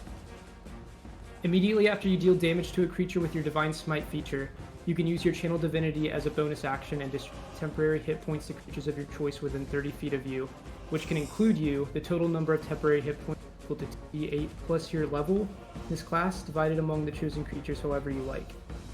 So that's 2d8 Dude. plus That's so cool. Plus 3, yeah. Okay, so That's so cool. roll your 2d8 plus 3. Hell yeah, man. That's awesome.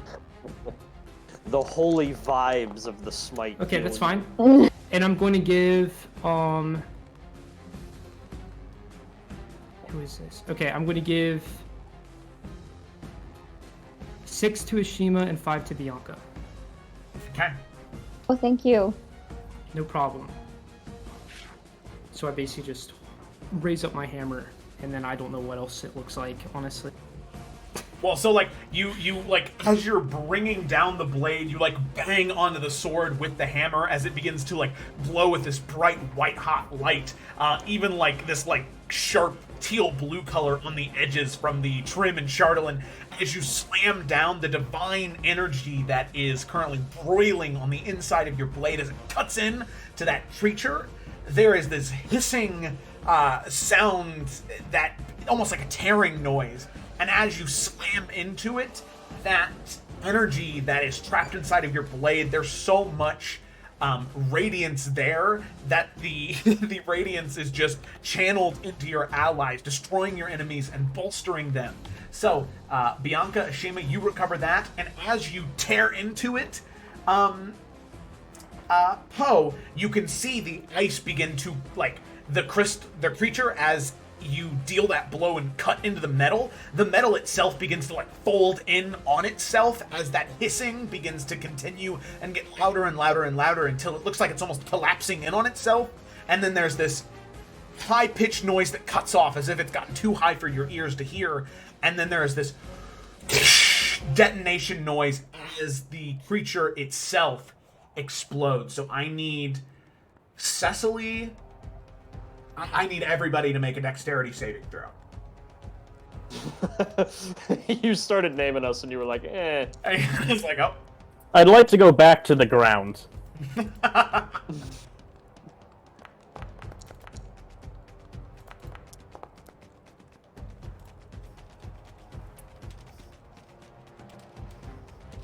Okay.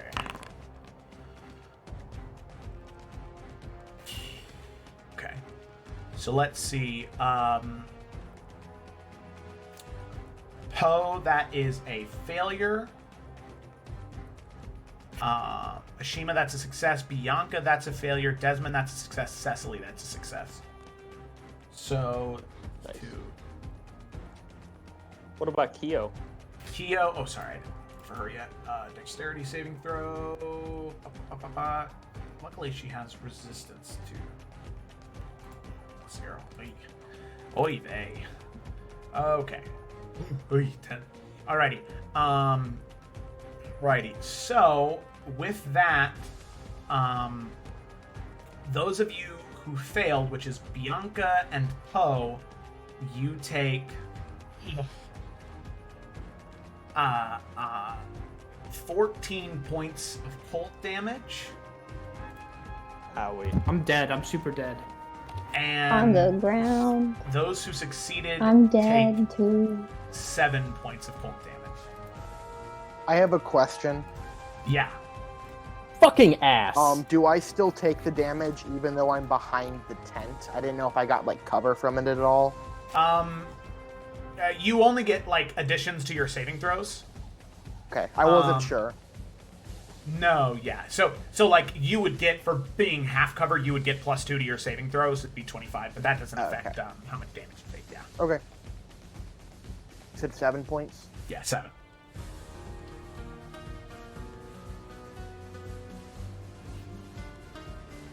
Okay, so then she takes 14 as well. God. Okay. 14. Okay. So then, Cecily, it is your turn. Who You is see- still standing? You and Desmond and Pete. Ham. Okay. Well, my witch bolt's over. I'm it's just the one crystal creature? Just the one crystal creature, yeah. Or there's the other one up on the cliff, right? There is the other one up on the cliff. Yeah. Alright, well I'm just gonna stand on top of Bianca and maybe even use her as a launching pad to do a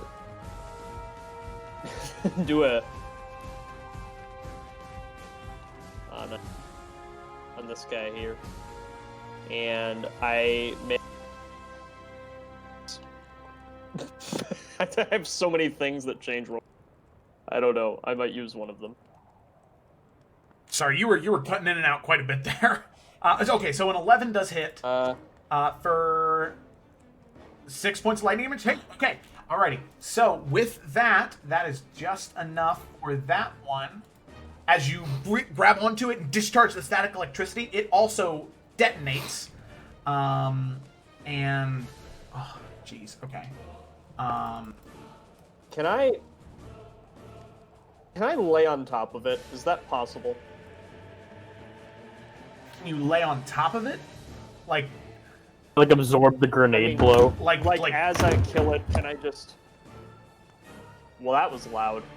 Not that. so I don't want to make that noise, but can I just as I shocking grasp it in the face, just bring it to the floor and lay on top of it so that I don't accidentally kill my friends with the explosion? I would say you could do that, but you would take the full damage. Okay. Okay? I'll do it. Okay. Alright. So that is 2d6. They don't take any damage, but you'll take full damage on whatever the 2d6 is. That's only 3 points of damage. Nice. Worth it. Okay. Boom. Yeah, because I saw how many hit points you were at. Real bad. Okay. Alrighty. Crystal Captain, he is dead. Desmond, we come back up to you. What are you doing? Okay, I have a feeling that I cannot see without dark vision where the last dude is. You have no idea. There's no fire anymore. Yeah, in fact, it is like pitch black outside right now because you can't even see that sort of swirling mist from that creature as it just evaporates and is gone. So you can really see. Like, I don't nothing really. now. Okay, well, I'm going to I guess run over to Poe and try to stabilize. Well, Ashima's closer. Run over to Ashima, and I will try to. Actually, I'm sorry. I'm going to take it back again because it makes the most sense to revive our healer. I'm going to try to wake Poe up, get him stable. I guess he won't be wake, but I'm going to try to stabilize him. Okay, go ahead and make a medicine check for me.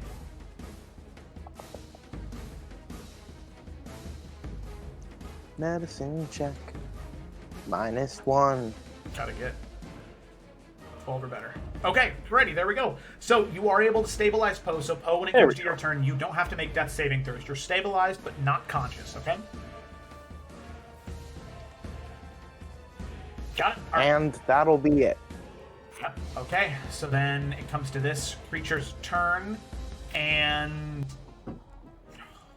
God. I mean, yeah, they are mindless creatures with only one purpose. I mean, they're not, conscious living bandits. So it's going to run straight towards Kyo, and it's going to attempt to take a slam attack against her, because that's the closest it can get to. Okay, so it is going to slam. That is a 17 to hit for 6 bludgeoning damage. That is it. Okay, Kyo is at 10. Okay. So that is the end of its turn. Then it comes to Keothi's turn. She is going to... Oh, God. Okay, she's got 1 use of Balm of Peace, but that is a reaction. Okay, so she can't use that right now. What she will do is she's going to look towards the creature after getting slammed with the crystals. She's currently bleeding and covered in this icy crystalline energy. She just turns around, trying to maintain her calm, and says, "Stop it now!" and will use Tranquility. So that creature needs to make a DC 14 Wisdom saving throw or become paralyzed. So that is a 10 plus 2, that's 12. So it is currently paralyzed. Okay. So it cannot move, take any reactions, and it'll get to make a saving throw at the end of each one of its subsequent turns. So then we come to Ashima. So Ashima, I need you to make a death saving throw.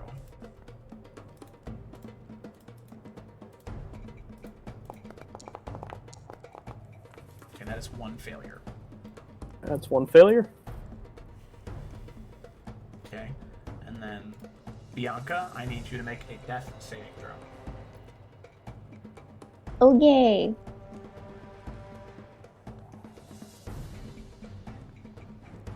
Did it work? Come on. I don't want to roll 2. Come on. Normal. I know you have advantage on a death saving throw, but... 17, that is 1 success. Yay! Good. Okay.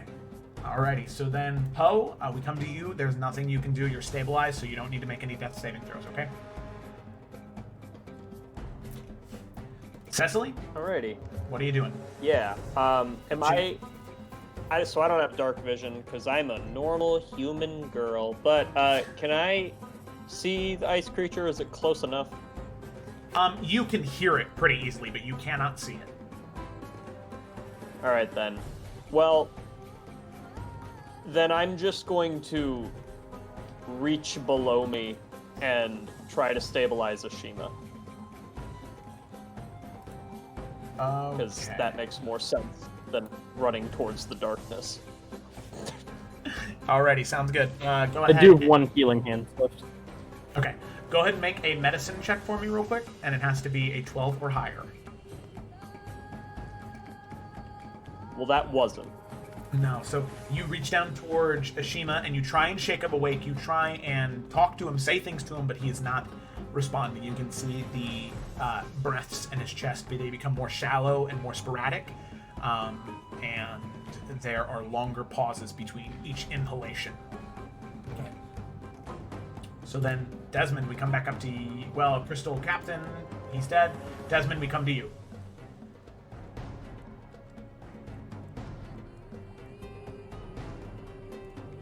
You muted, friend. Oh, yeah, come on. So, sorry about that. Is this That guy face. who's next to the fire the last living crystal dude? Correct, Or yeah. is that something else? Nope, that's the last one. Okay. And I can't see it at all still? Not from where you're at. You'd have to be close, like right next to it, because you don't have dark vision. But I could hear where it was coming from, right? Correct. Okay. I am going to try to wander into that general direction until I can see it, if that's okay. Yeah, you'd have to be within 5 feet of it. Okay. So, and Kyo is next to it, so I should get sneak attack because I have an ally within 5 feet. Okay. That is So correct, I'm going to yeah. make a dagger attack. I don't think I have a Hey! dagger listed on my character sheet, Oh, it but should be. I'm it just should be. it's the same as a slingshot anyway, Oh, so okay. even if I don't, I can just make a slingshot attack. Yeah, it's not on here, but we'll just do the sling. Because it's the same. Okay, that is a hit, and then you also get your sneak attack. Go ahead and add that on there. Sneak attack.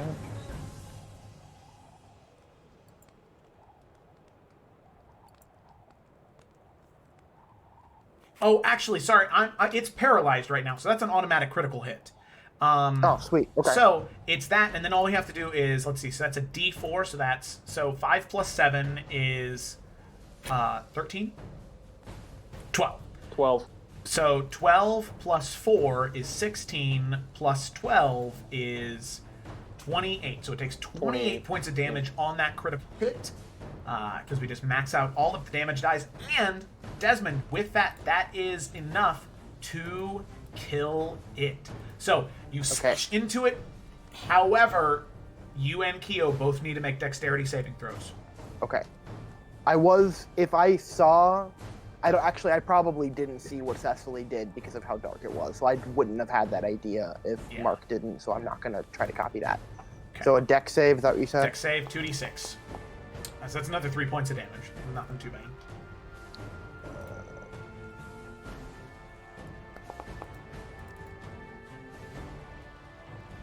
Okay, so you take 3 points of damage, and so... Oh, no. Oh, what the heck? What? Did something just happen to your guys' screen, or was that just me? No, mine's fine. Oh, that was weird. Okay. Sorry, I gotta refresh my screens real quick now. I was I mean, I still can't really see anything, so. Okay. Sorry, it did a very, very weird thing.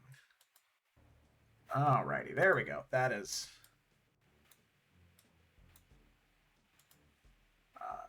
okay, that was very odd. Okay, alrighty. So Keothi will take 3 points. That's 3. So that is... she's now at 7 HP. So there we go. There we go. And unmute. Okay. So with that, it is dead. It drops on down to the ground. It explodes in that icy shrapnel all around you and Kyo. But luckily, Poe, Ashima, and Bianca are unaffected. So in that moment, combat is over. And all of you can then move over to your allies, to your friends. And I'd say in that time, now that we're out of combat, now that there are no more active combatants, that you're able to get over towards your friends, and you're able to wake Poe up, and Keothi is able to go over to now Ashima and Bianca, and is able to use medicine on each of them to get them both back at 1 HP as she pulls out a small kit of bandages with different alchemical components, and she starts to wrap their wounds quickly and feed these small little, almost like, they almost kind of look like bobas, to Ashima and Bianca. And Ashima and Bianca, as soon as you eat them, you feel like you almost want to retch, but you're awake. And she kind of keeps your jaw shut, forces you to swallow it. So both of you, for right now, are at 1 HP. As you can see the crystal creatures near you and the captains, just shreds of armor and ice piled in front of you. The 4 of you look to Keothi, and then the 5 of you look to Poe, who is awake and standing in front of you. And with that, that is where we're going to go ahead and take our break. Ooh-wee! What a combat. Ooh, Joe bad indeed. That was a tough one. Yeah. Oh my gosh. Yeah, that was... last one standing. That was fun. Yeah, that was rough, man. Oh God! Alrighty, so thank you so much for watching so far. If you're enjoying, I encourage you to follow. Once again, I want to give a shout out to the Onion Soup for that follow. Thank you very much, the Onion Soup. You're the best. And we will be back in about 5-10 minutes after the break. So stay tuned to see what exactly Poe plans to say to the party. I'm excited. Hopefully you are too. I'm ready. We'll be right back.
Alrighty, hello there, everybody. We are back after our break. If you did go Especially get just snacks, those we'd love elvish to have you drop those in the chat. As is tradition around these parts, to be dropping them snacks in the chat there. Let me turn that off. There we go. That might help some of the issues you guys are having. I have got a combination of pretzels, which I will not be eating, and pizza rolls, which I will conveniently duck underneath the screen to jam into my mouth whenever they're talking, because I'm very hungry. So that's what I'm doing. I hope all of you can eat your snacks more conveniently than me. And a hard roast. Nice, nice. Chips. Hell yeah, man. Okay, so I think that we should go ahead and just dive right back in. But we're going to dive right back in after we roll that intro because it's just so fucking cool. Alrighty. Roll the intro.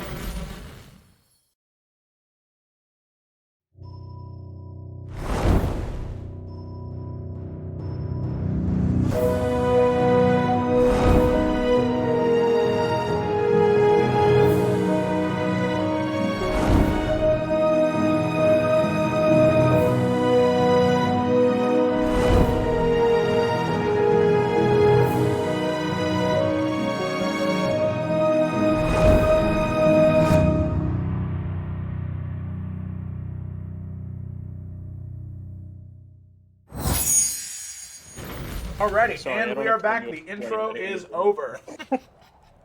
What a fun thing to talk about while the intro was rolling. So, welcome back, everybody. Let's go ahead and dive right in. So, last we had left off, the runaways here, they had found themselves lost in the woods, having run away from the law because of actions that they committed, crimes that they didn't commit but were accused of committing. They did what they thought was best, and they ran away, and I can't blame them. Charged of a crime, or being accused of crime they didn't commit, they decided that was the best course of action. So that's exactly what they did. They ran, and they left. Pursued by the law, they felt like they had no other option than to hide in the woods, regardless of how dangerous these evergreen woods, or the evergreen expanse might be. And the party, on this particular evening, they discovered just how dangerous these woods can be. In the middle of the night, ambushed by crystalline ice creatures, undead. Creatures that are humanoid in shape, but in existence are so much more, and so much more deadly than anything the party has faced so far, pushing them to their limit, but barely, and eventually the party did prevail. So, that is where we pick up. Combat has ended. Everyone is stabilized and conscious. Bianca, Desmond, and Poe, all with 1 HP. Cecily, Desmond, and Keo also not looking too hit. Okay. Nice. I saw that 3 minutes ago text there, Desmond. So, very good. So, with that, all of you now sort of getting back to where you were, waking up, and you can see Keothi. She makes her way over towards the fire, so she's not standing in it, kind of moving you out of the side poke. And she will relight the fire. Now, without the other one here, it is able to go back to its full brightness and glow. So, the light is returned to the campfire, and all of you can see that Poe is standing here with you. You can see that his face and parts of one of his arms are cut up and bruised, and for his dominant arm, well, it's not there anymore. All that is there is a wooden contraption in the same shape as an arm, but instead of a hand, there are just 3 simple clamps that are protruding out of that gauntlet. So, with that, I leave it to you. Poe standing in front of you. What do you guys want to do? I hug him. Yeah, group hug Yeah. Well, Oh yeah, definitely. to join Cecily. well, No, we're Okay. pulling Cecily in. Bianca's dead and tired, and she's gonna yank her in. All right, fine.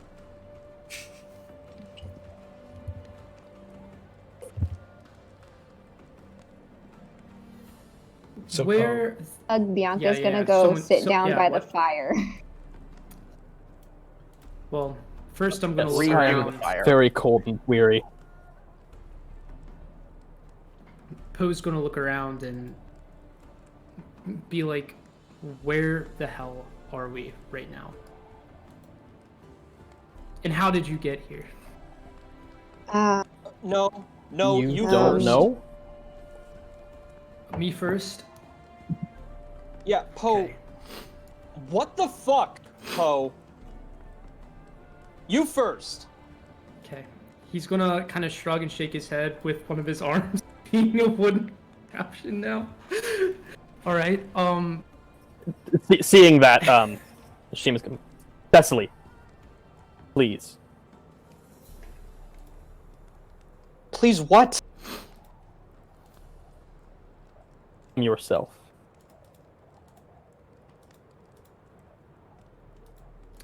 All right. Well, Poe, let's please warm up continue. by the. Let's warm up by the fire, and this is gonna be a long story. So. That's fun. So,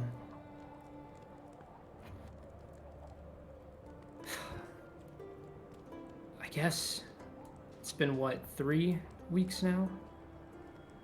I started losing track of time, honestly, but back when we were in Bianca's shop, I had another one of those dreams. You know, like the one I explained when I woke up after jumping in the river and everything. Well, in this dream, there was a voice that called me to this temple, and didn't know exactly where it was. I just knew the direction. It was east, and it felt like it needed me urgently. And of course, you know, right away I thought of Bianca's conversation and how he talked about, like, what are we going to do after all this stuff? Are we going to adventure together? And it broke my heart to have to leave right away, but the voice assured me that you guys were going to be okay, and I would find you all later when it's all over. So with that, I just walked east, and I walked as far as I could before the cold just overcame me, and I honestly thought I was going to die, and that this whole voice thing was an illusion or some kind of nightmare that didn't mean anything at all. But then I woke up in a tent, and these two strangers happened to save me. And they were a very unlikely bunch. They were like drug smugglers, I don't know, but I was really fortunate to have them, and I guess they heard a similar voice that told them that, maybe not a voice, but a vision that showed them where I was. So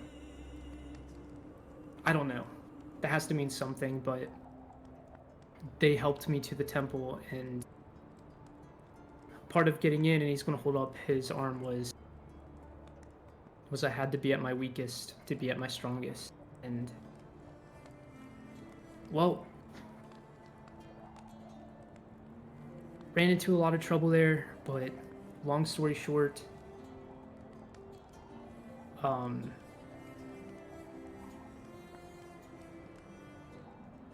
I had this cool thing happen to my sword, and I was teleported. It was like the entire world around me just started disappearing, and then all of a sudden, as fast as it disappeared, it reappeared, and I was looking down that cliff over there on a and we were surrounded by a ton of those things in the middle of this place that you guys now have to tell me about.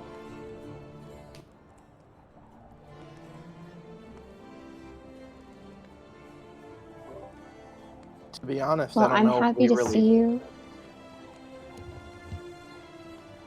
talked about it amongst ourselves very much. A little, I guess, but we missed you a lot. Mhm. You showed And up I'm at the glad right you're time, though. okay. Yeah, when I woke up in that tent, part of me really, really hoped that it was you guys that somehow followed me and traced me or something and helped me out, but oh well, I guess being... We had a feeling. Sorry, you can go ahead. Oh, please. I'm just thankful that somehow something, whatever, called me out there, teleported me right back to you guys, so... It was perhaps a feeling. I'm not sure if everyone felt it, but a feeling that let us all know that how you would make your way back as well. Perhaps the same urge that guided you east. But that's curious. We're farther south in Summer's Rest.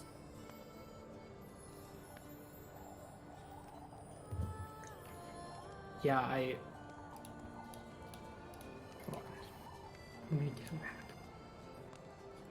It's actually funny, the people who saved me said that they were on their way to Loshar, so... outside of that, I honestly can't remember where they ported or exactly where I ended up there, but now I'm here, so... I pray the winds are fortunate for them.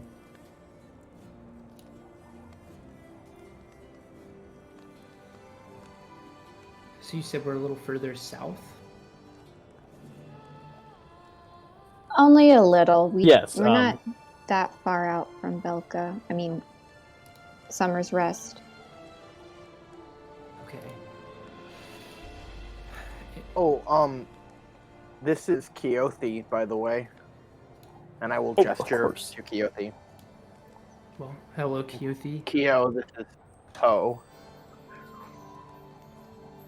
It's nice to meet you, and You can see that thank you.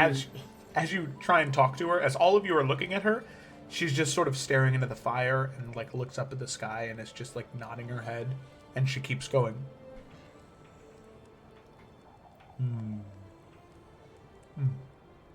And is just zoned out completely.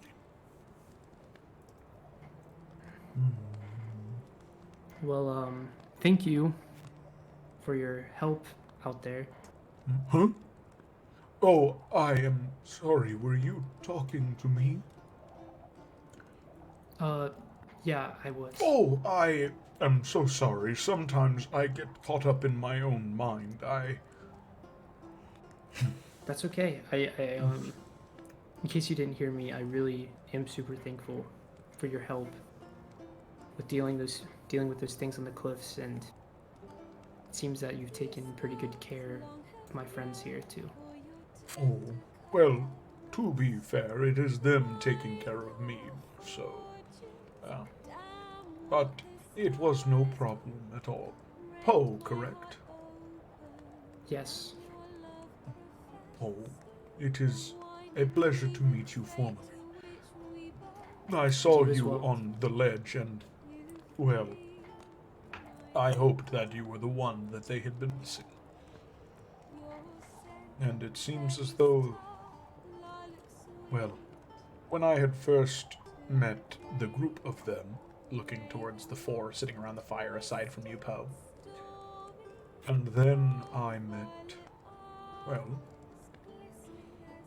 you and heard you speak. I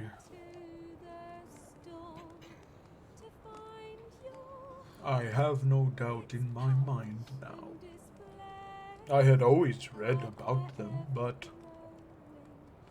it just... Well, have you ever had something make complete sense but make no sense at all?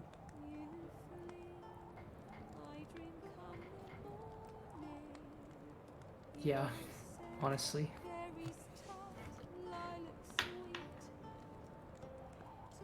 It is very clear to me that all of you, at least in this current moment of your life, are Helmakatai. There is no denying that, especially after the events your young friend here went through. But, and you can see her brow kind of furrow, and she reaches up to scratch her chin. There is just one thing I do not understand. And kind of points towards Poe. He is so young.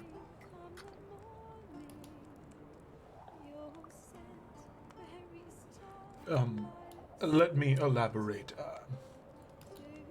I am not sure how much all of you know about the Anoa. All of them are very, very impressive heroes and adventurers. They travel the world looking for ways to grow their glory and create adventures that are worthy of stories. And when you were originally mentioning you were traveling with an Anoa, well, I thought that for a moment there was an older...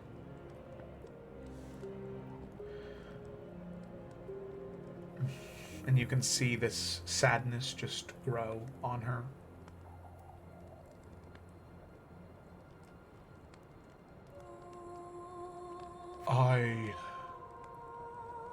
I had hoped he would be older.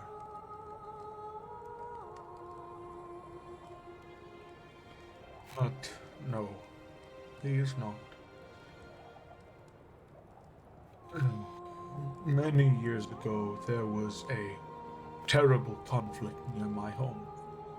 I was but a baby at the time. I could not have been older than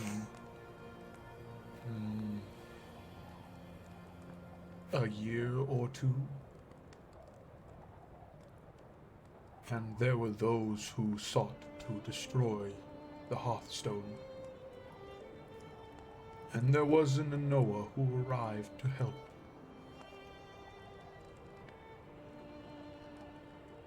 But he died.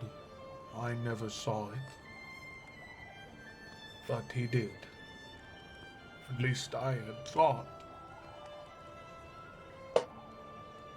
And as far as any of the books I could ever read about them, he was the last one. So, when you said you had been traveling, I hoped that it had been with him. And I do not mean to diminish you at all, Poe. You are very brave, and you seem to have some type of connection to the weave and to the pattern, but...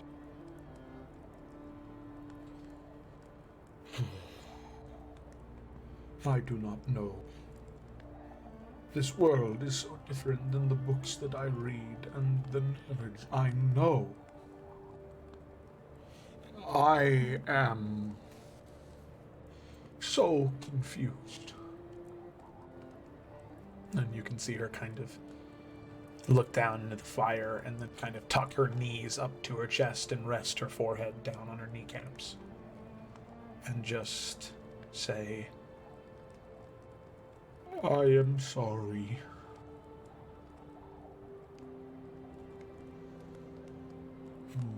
You have nothing to be sorry for, Kyo. Honestly, I'm sorry.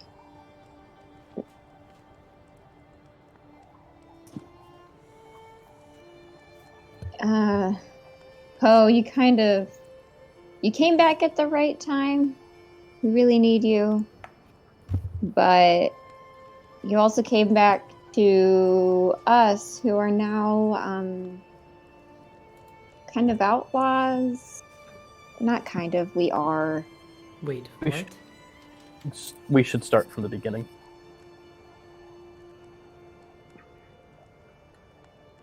Before you left, We didn't as think you we know, were.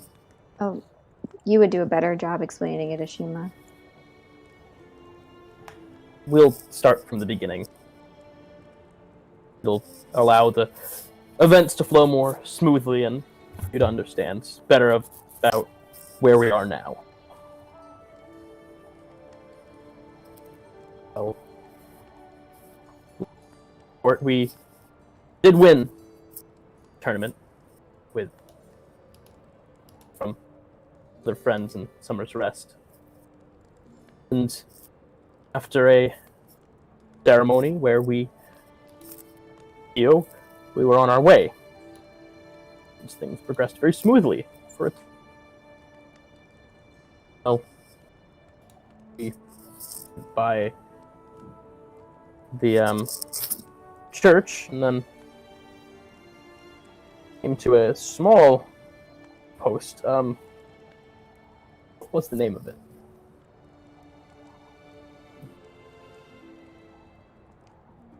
It was almost as if I wanted to forget the events. Gold-spired outpost. Spire. Ah, that's right.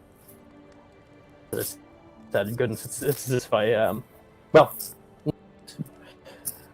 we decided to venture into the woods. Kyo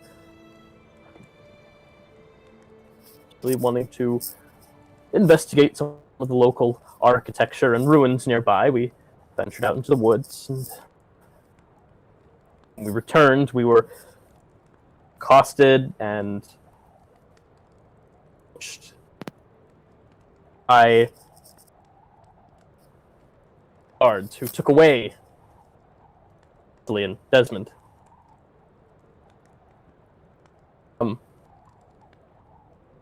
Again, they were tough but cordial.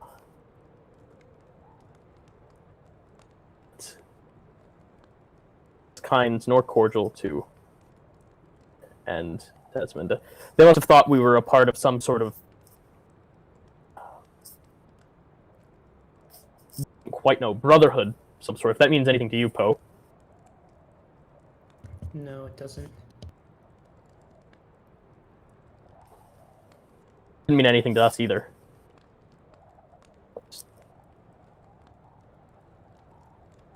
But our way while they Desmond and Cecily behind and tortured them. The bats and buckets that they began carrying their way leads me to believe they had something far more foul in store. So, they could to escape pain and torment, and I could tell you that better, but caused them to as their number one suspects, I suppose, and now we're on the run.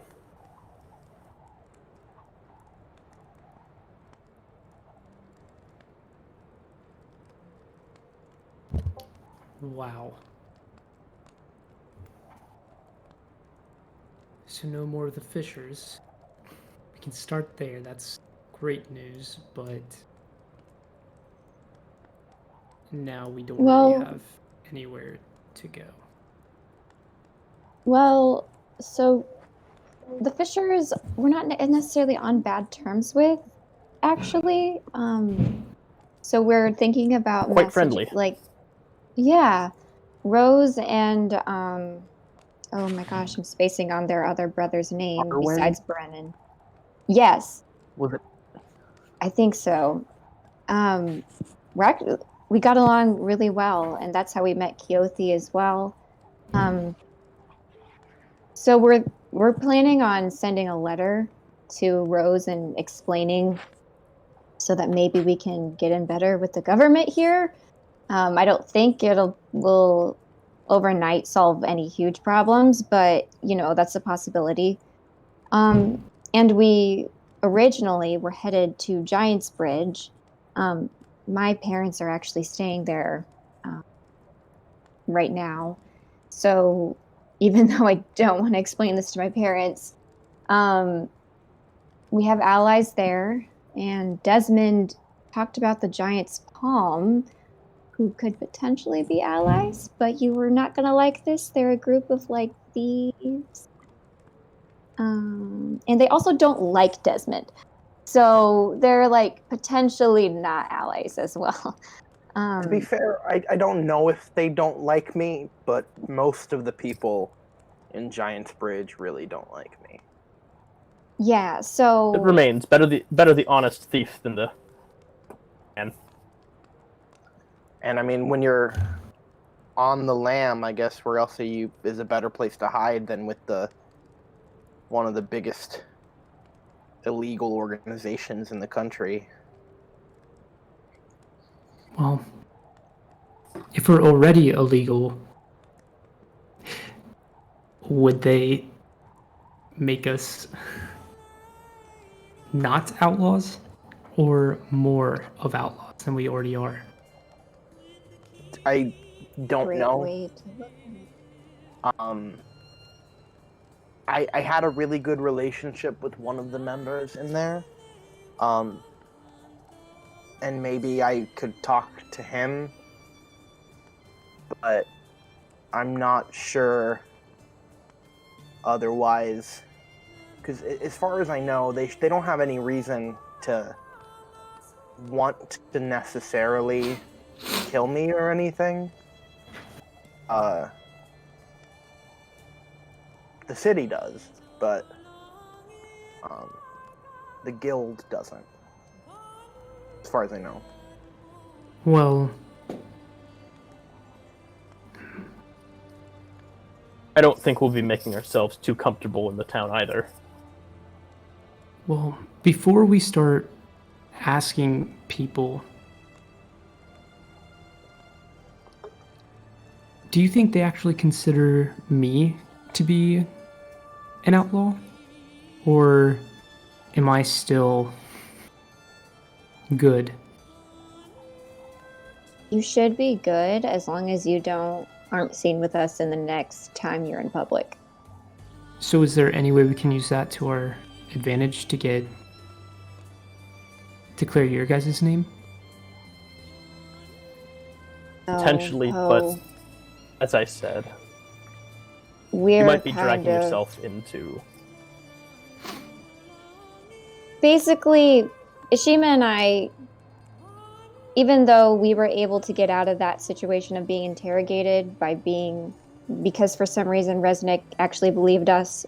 I don't know if it really mattered how much we said if we were talking to the interrogator that Cecily and Desmond dealt with, but Resnick finally came around eventually.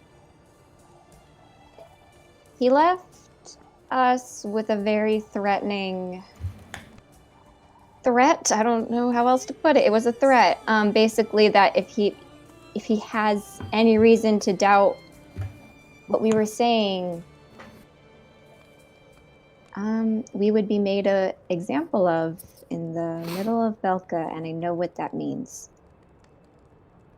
And he has reason to doubt. This isn't. Yeah. One, being in the forest in general now is reason to doubt. We found out about that. Basically, roads are government. Anywhere else is no man's lawlessness, and you shouldn't go there unless you are sketchy. And here we are. So that is a implication. And yeah, and also I may have handled the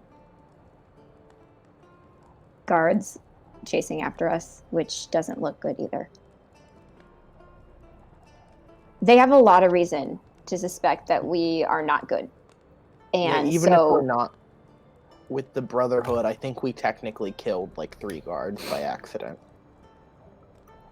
So, even though you might see, you're probably good in the eye of the law, I don't know if you have enough clout to really get us out of the sticky situation we're in. Yeah.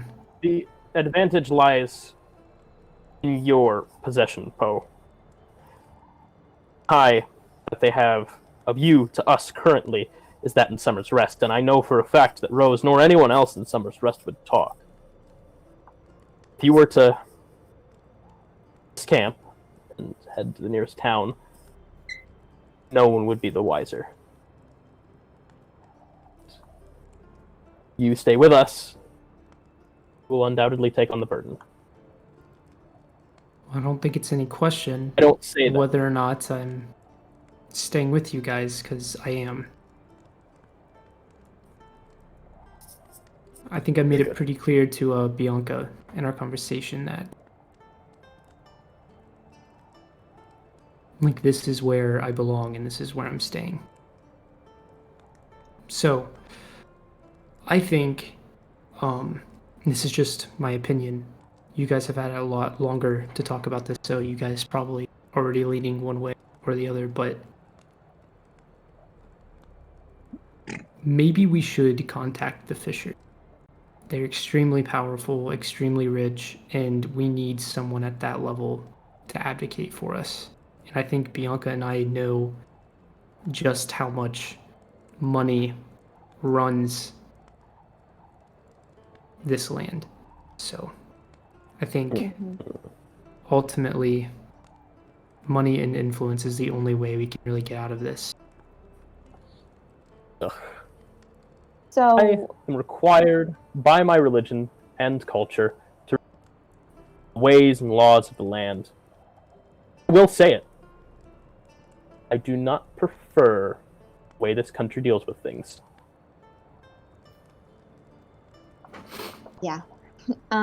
So the plan, Poe, the loose plan that we just pulled together from after the events, is that if we can make it to Giant's Bridge and my parents can hide us, they can also take a letter from us and mail it, because there's no possible way that we'll be able to mail anything with our faces. And we're very, like, I mean, they don't have you attached to anything, but like, we're kind of an obvious looking group of people. So if we're going to We do contact seem the to attract Fishers, we attention. need to have, we need help.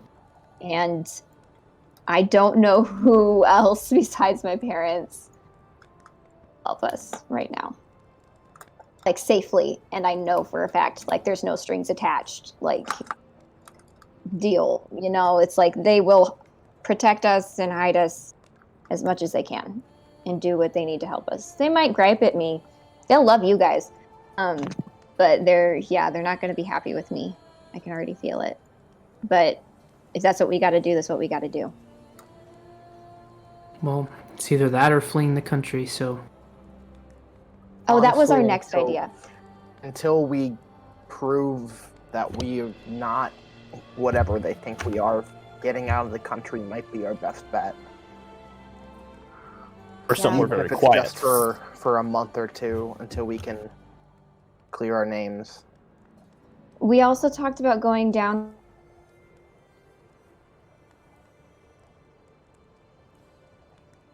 Felicity, you cut out right there, right at going down. And stuff. We also were told to meet someone there to figure out things about the cult and stuff by Cecily's mentor, Janor. So there's someone down there that could actually help us with that situation, because that hasn't gone away. According to Janor, it's actually a really big problem. And because we've been around them for as long as we did, we're tied to it in some kind of way. So no matter where we go, we have that issue.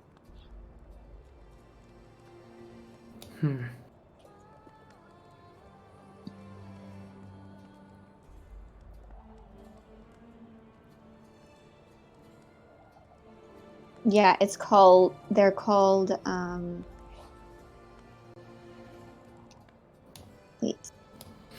thought I have the name written down somewhere. This is not role playing anymore. This is me trying to find my stuff. Okay, I know I have their name somewhere. I'm just gonna have to look for it. Oh, Claude woman from There's a woman from Calderon. I think her name is Zaharo, and she's in Rivers Pass. Has a place to stay and answers. Okay, Zaharo. I think that's how you say it. Well, if we're south, is Rivers Pass pretty close to us? It's still a ways south. Yeah. Well, I mean, The map and bring it over to Poe. I mean, we could go to Rivers Pass. I mean, that's already where a ton of outlaws are, right? Or at least that's where my father always said. I'm sure Rivers there Pass is are. it's no good. Which no good might be good for us. Okay. Yeah. I just pulled it up. The map on the Bella Clara map is to scale, and Rivers Pass is 511 miles away. Yeah, we're far. Ooh. That's like... One moment. Because each hex is about 16 and a half minutes.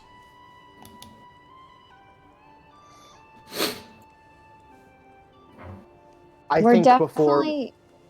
I'm sorry. Oh, I was just gonna say, I think before we even decide anything about Rivers Pass, we get to Giant's Bridge and try to lay low and make our next step there. I think thinking too far ahead, even though, I don't know, this might sound kind of backwards, it can get you caught sometimes. Yeah, okay. You gotta be in the moment. I think I'm on board with I that plan. think. I was just gonna say, like, I definitely agree with that, but I think having flexible plans is okay. Just because if we have no next step at all, then we're kind of leading to nothing, I guess. I definitely think like any plan can change on any given moment because clearly we had to do that this time. The plan was not this at all. Yeah.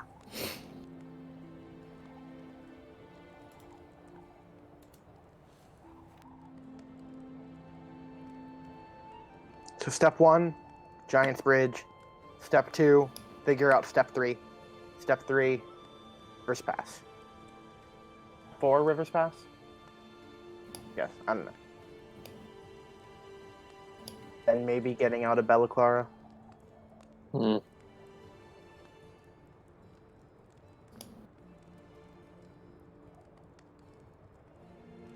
I think Well, it's an okay loose plan to have.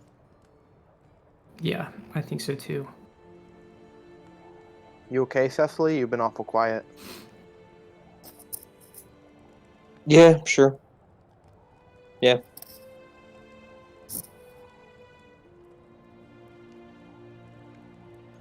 Okay. What time is it, Joe? At this point, it's probably close to maybe 4 or 5 a.m. I mean, it was like right towards the end of the second watch. So there's no point in going back to sleep. We might as well just... It's one of those. Hold up now. No, you kind of got to go to sleep if you want to get a long rest. Oh, Might actually be kind of good for us to sleep at night. Yeah. Because I can't just power through. I'm shivering and hurt. I will need some time to rest.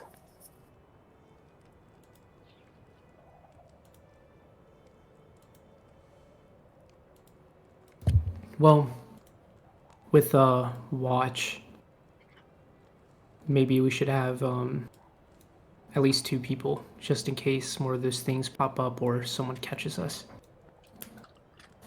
Yeah. Also, Janor said with the whole tied to the cult thing that no matter where we are, no matter how safe we feel, we need to sleep with one eye open. So we can't really all of us just go to bed anyway. That's like just not an option. All right, 2 Well, people then. I'm feeling okay, so I'll just stay up, be on watch for a while.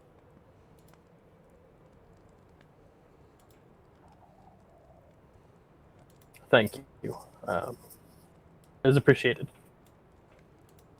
Yes. Sure. And Bianca will crawl into a tent. Do we want to have 2 people up at a time? Join me if you want. I might die. Whatever. I'll stay up with you, Cecily.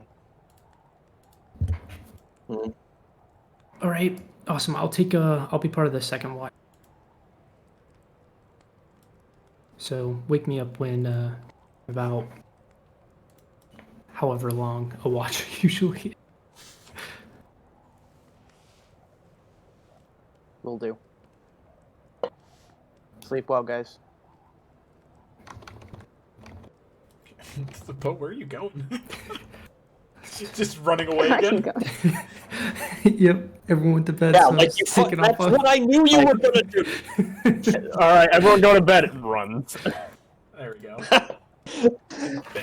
All right, I played it cool with the outlaw thing, but I got to get the fuck out of here. There we go, look at that. Alright, Oh, you guys can man. share a tent. I like actually moving the tokens. That's kind of fun. Yeah. Mm-hmm. I like Hell that. yeah. I could Like with an hear- action figure, you just like put the guy in the tent. Yeah. When I didn't, Theophany said, "Come sit around the fire, friends," I could hear her smile on her face. It's funny. I don't know if you did this on purpose, Desmond, but there was a moment where Cecily sat at the fire, and then you moved your token right next to her, and then I moved one tile away. I wondered if that's what happened. I saw that happen, but I wasn't sure if it was on purpose. Yeah, that was deliberate. That was really funny. But anyway, I'll just post up, like, here for watch. Okay. Sit down. Pluck ice shards out of my skirt that are still there from the fight, from laying on an exploding Iceman. What a thing to just have under your... Yeah, that's crazy. That's pretty metal for a 15-year-old. It really is. Okay. Alright, let's watch it up. Alrighty, so you watch it up. I'd like each one of you to make a perception check as you move into your watch. Yeah. Perception checks and roleplay. It's watch time. Boom. Okay. Alrighty. So, oh, and then I need a perception check from Cecily. Yeah, I clicked on it. I don't think... Oh, it's asking me if I want advantage. That's... Okay. There we go. Nice. Okay. Okay, very cool. So, Desmond and Cecily, as the two of you, oh God, as the two of you begin your walk, you really can't hear very much aside from the whistling of the wind. Sometimes you hear the the call of different animals, maybe an elk every now and then. That's sort of like yelling, like gurgle noise that they make. It's almost like a squeal. You can hear that every once in a while, just at the very fringes of your realm of hearing. But other than that, it seems to be a peaceful first watch. So I'm going to leave the time up to you guys. Well, Cecily, as usual, will not start the conversation. She will pout. So I will leave the ball in your court, my man. I'm gonna sit there awkwardly for several minutes, shooting her a side glance every now and again. And finally, I'll speak up. Hey, Cecily. Uh-huh. Are you okay?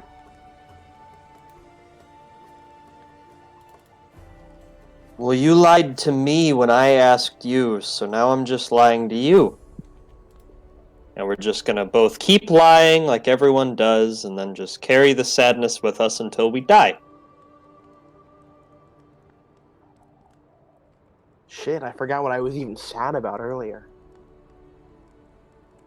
Till right now. Yeah. Well, I'll tell you what. Maybe we can start being honest with each other. Gross. No. So, I mean, I'm just thinking maybe if I tell you what was going on, you tell me what's going on with you.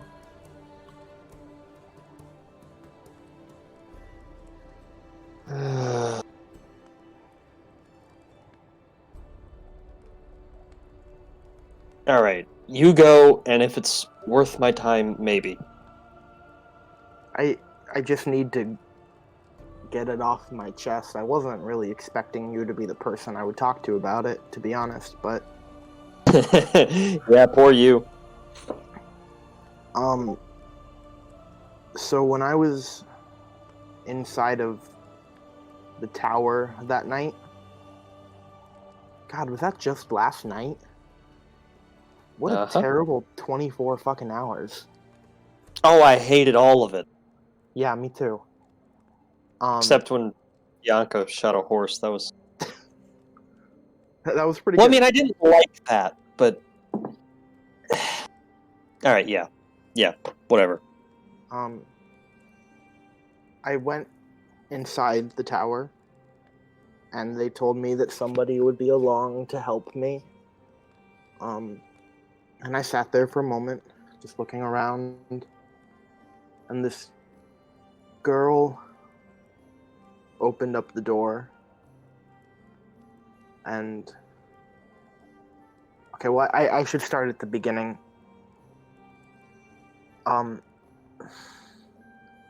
This is a lot, so I'm sorry. I trust you to not spew it all to the rest of the party. I trust you more than anyone to not do that. I don't know who I am.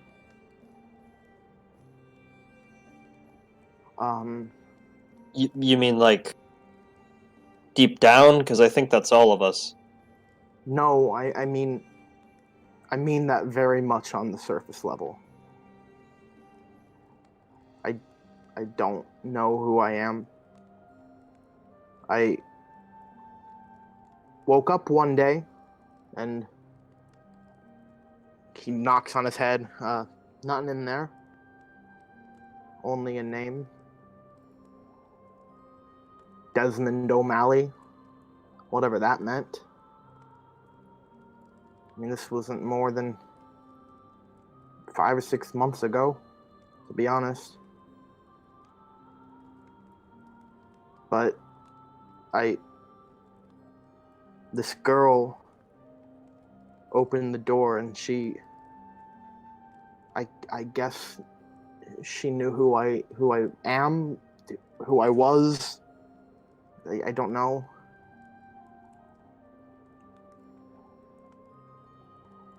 She was upset when I told her that I didn't remember. And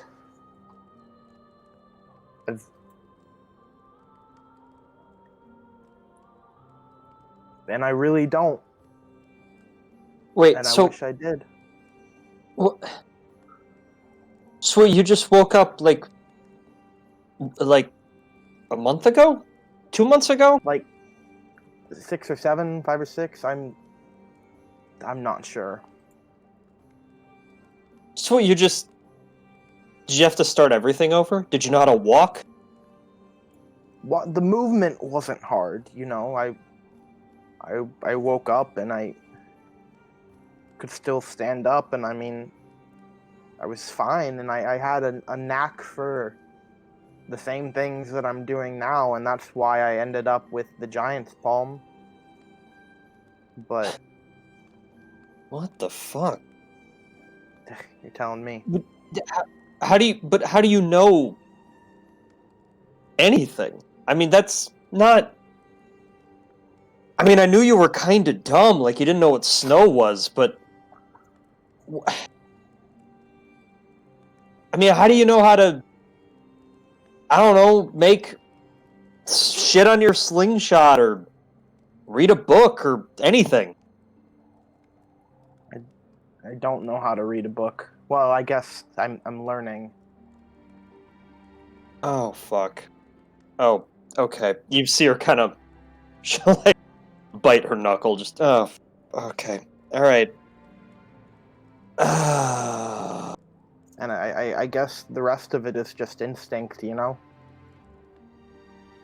But to be honest, everywhere I go, it's Master Dragonborn and destined for greatness, and I don't know what it means to be a Dragonborn. I don't know why I'm here. You know, I don't know what was behind me. I don't know what's ahead of me, and I'm really, really scared about whoever the fuck Suni is. And that's who this girl Anna knew. Suni.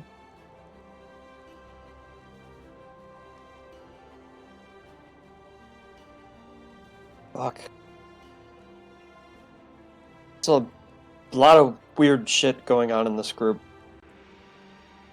No kidding. I mean, people at the orphanage called it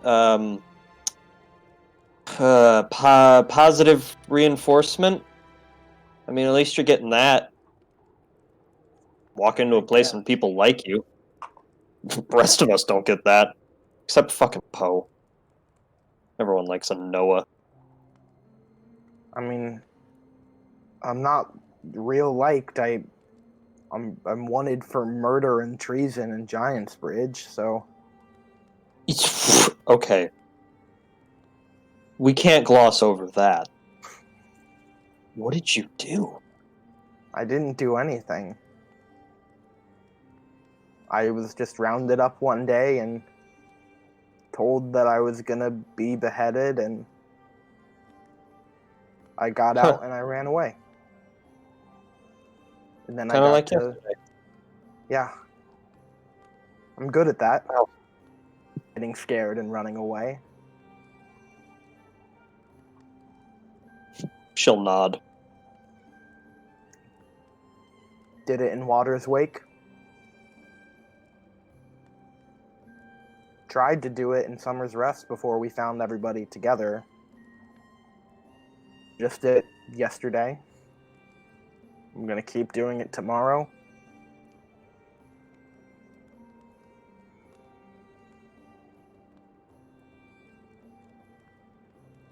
And like I said, I don't know what's ahead of me. I don't know what's behind me, and that's all I have is what's here right now.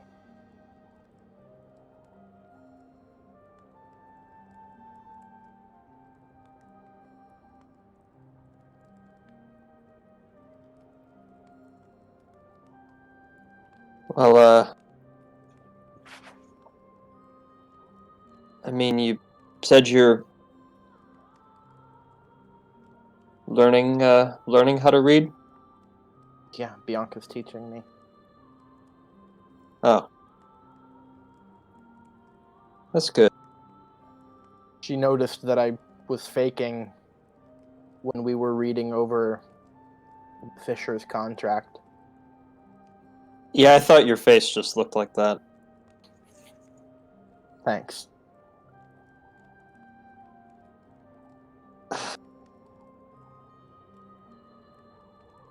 I mean, if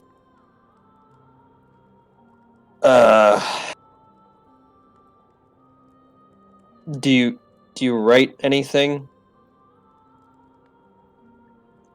I mean I'm decent with symbols. I mean I don't know if you know what thieves' cant is. But Yeah, I've seen it around. I can do that pretty well.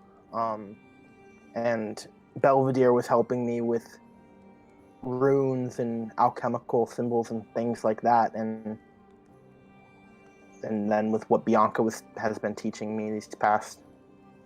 And that was just earlier this morning or last night, I guess, that we were doing that right before, everything went to shit. Well, But I didn't learn how to read either until I was about 10. Try to write every once in a while so I don't forget, because that would fucking suck. But I want to learn so that I can write a letter to this Anna girl. I think she looked almost broken. I guess whatever I used to be meant a lot to her. And I don't know, maybe I ruined her life a little bit, disappearing. right. But I don't.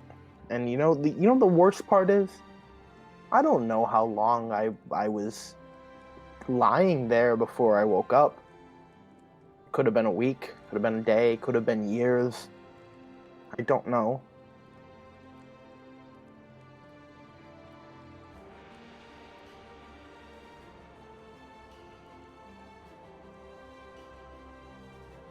That's some bad shit.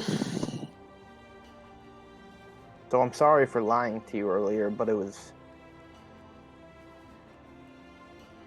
I'm glad Everyone lies. Yeah, It's alright.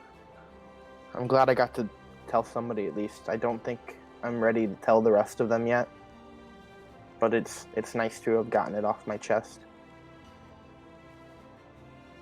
Yeah, the adults don't need to know anything. Let them think they know us. It's better that way.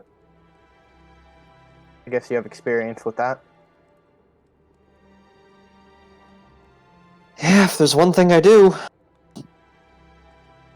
All right, so I told you, and I think that was worth a response from you now, if you ask me.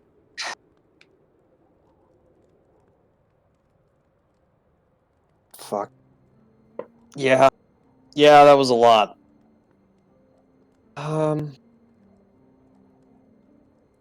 Just... She'll kind of peek back, see if the tent's moving at all, and... It's just fucking Poe, man. Yeah. Like...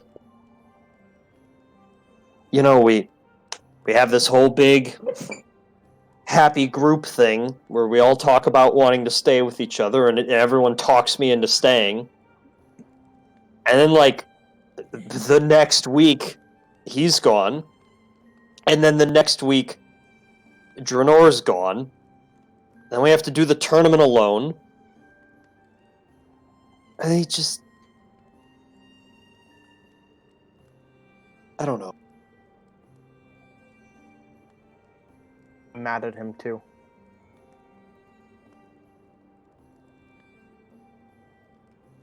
I don't know if I'm gonna tell him that, but I am. Maybe it's not fair that I am, but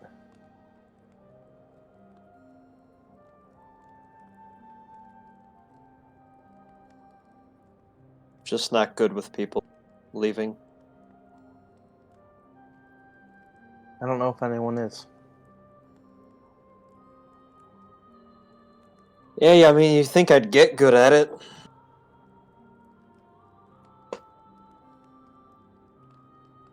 I think you're better off not being good at it, you know?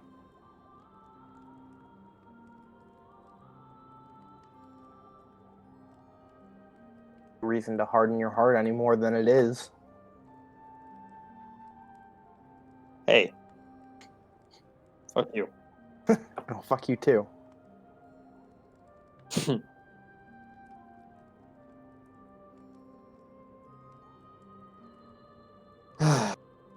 Hopefully he stays this time. Well, if he doesn't, I am going to kick him in the crotch 12 times. No, I think I would join you for that. Maybe steal his sword or something. I don't know. Give him a reason to come back. Oh yeah, especially since he lost the arm. Like the sword's all he's got. Disappears one day.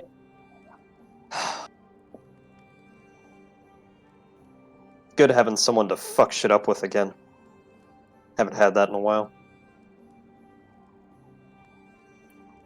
Tell me something. And I really promised myself I wasn't going to ask you to do this.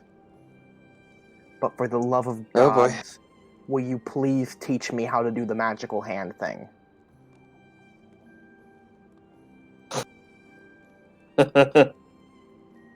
Oh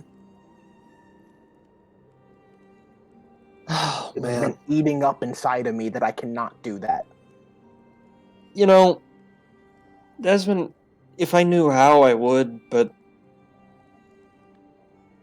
I don't know. It's just showed up one day, and it's like whenever Draenor would talk, I wouldn't even understand what he was saying, but I would try it anyway, and it would just work. Then you do the same to me. Tell me, and it may not make any sense, but I'll try. Okay. The world weaves as the... Fuck, hold on. The weave wills what the... There's like 4 W's. There's... the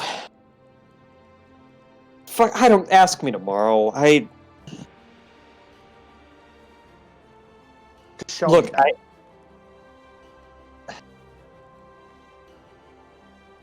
I mean, sure, I don't know if you'll see anything, but... And, Cecily will just kind of sit still and flick her wrist in front of her, and about 5 or 10 feet out, dimly lit by the fire, just a faint blue handle just appear.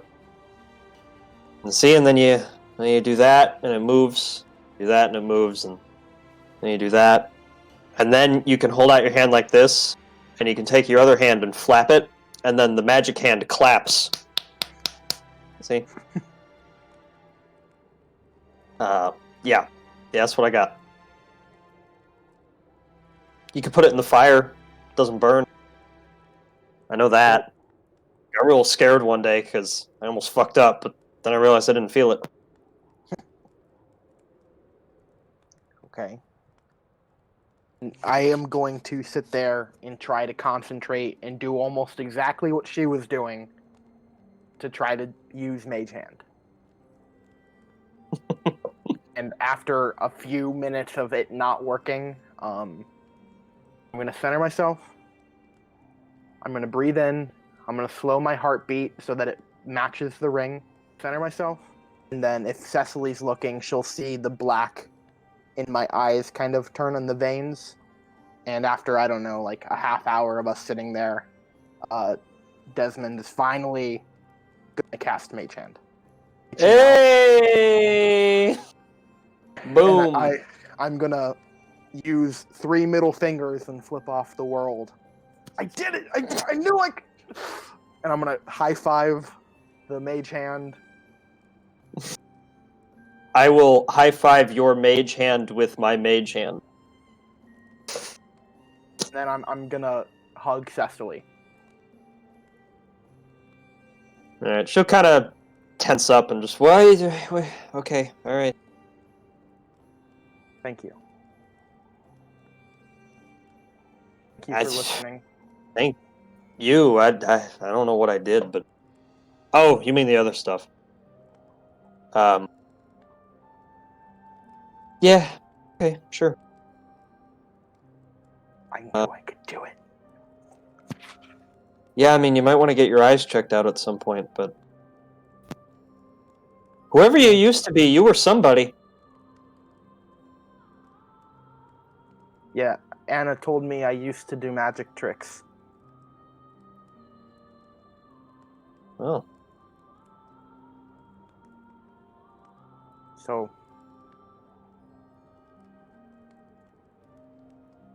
Guess you can finally try to be okay at something. fuck you. Fuck you.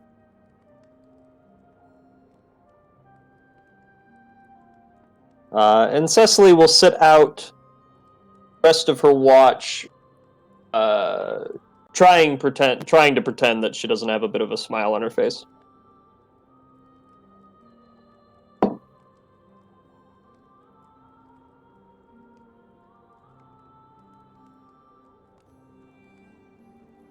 Okay. Joe, are you still alive? Yeah, I'm still Oh, here. there I'm you still are. here. Yeah. So, the two of you then continue out the rest of your watch. A little bit of silence, but content. Although terrible things have been happening, at least the two of you know you still have each other. And while it was a relationship you never thought you would have with one another, you do. So, eventually your watch finishes, and you go wake up Poe to finish out the last half of the watch. So I will say, at about this point, Poe, as they're waking you up, it definitely is getting right around dawn, verging right on broad daylight. So there's a bit of a pink haze to the snow, and it's not as cold. It's starting to warm up a little bit, but still quite a bit cold, so you keep the fire roiling just in case. So, Cecily, Desmond, you head off to bed, and Yep. Poe, you go into your watch.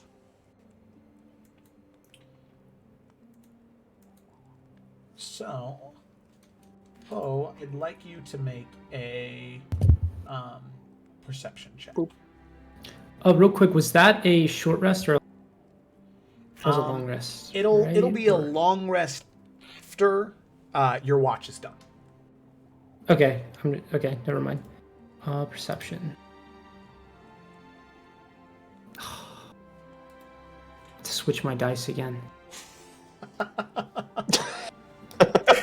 It's so funny on digital. Yeah. So, Poe, during your watch,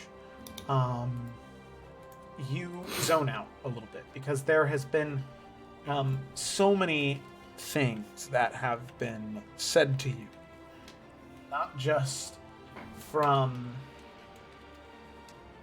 your time in the temple, but then also what this strange Goliath woman said to you. Where you try to focus on what is in front of you and try to focus on what may come towards you. You know that there are things out in these woods that could try to deal you or your friends harm, and obviously you don't want that to happen, but you get caught up. You start thinking about other things that were said to you. The same facts about your lineage in question by Angmir and Pack, and then once again reinforced by Theophi. You get lost in thought, thinking about what any of it could mean, and you get so lost in thought that you don't hear footsteps next to you. As soon as you do, you can see that the large Goliath woman, Theophi, is sitting down next to you into the snow. And you sort of jump a little bit, not having heard her, and wondering how you didn't hear her begin to approach, but She sits down next to you, and she looks towards you, and she reaches out a massive hand, about double the size of yours, and stretches it out to shake your hand. I feel as though I never got to formally introduce myself. I am Keothi Anakalathai. Yeah. Hi, Keothi. I'm Pawasa. Well, you can call me Pawasa. I'm Pawasa. And he's gonna shake her hand and be like, yeah, it's kind of hard to really have an actual talk after all that happened last night.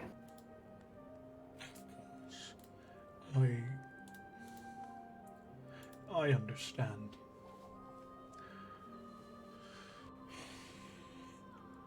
I am sorry.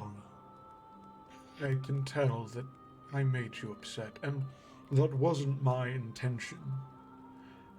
My clan, we value knowledge above all else. If we learn more, it doesn't matter how much it hurts us. More knowledge is better. The less that can be kept from us and from people in general, the safer the world is. And sometimes I forget that not everyone sees things the way that I do. It's not that I don't like knowledge, it's... Right now I fear what having more knowledge would actually mean. And for one, I'm sorry that I'm not the Anoa that you thought I was. And to be honest, now I'm starting to wonder if I'm an Anoa at all. And learning that, the truth behind that, could be very scary just because of how much I've come to know, how I've grown, sacrifices I've made. Heck, almost all of my great doings were reinforced because I believed that it was something inside of me that was calling me to be there, but I guess if I were to learn that I wasn't truly in Anoa, I don't know if I'd be sad or angry, because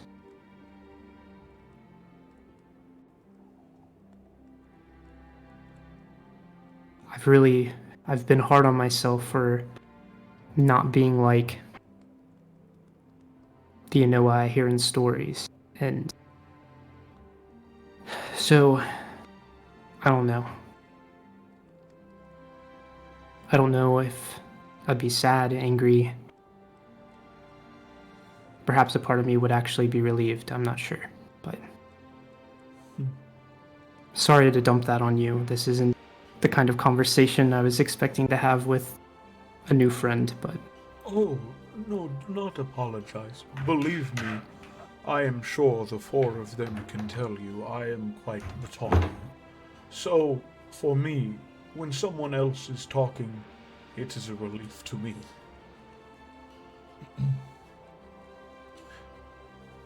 You are a small man. You do remind me of brothers and sisters I have in the Hearthstone. There are those who are members of Clan Shaika. They are warriors. They protect our home from those who would wish to do it harm. None of them are Anoa, but I consider them to be the bravest of the brave. Even when Tiarakai Anoa himself defended our homeland, he is no more brave than my brothers and sisters who fought next to him. He was no stronger than they were. It wasn't that he was better. It was that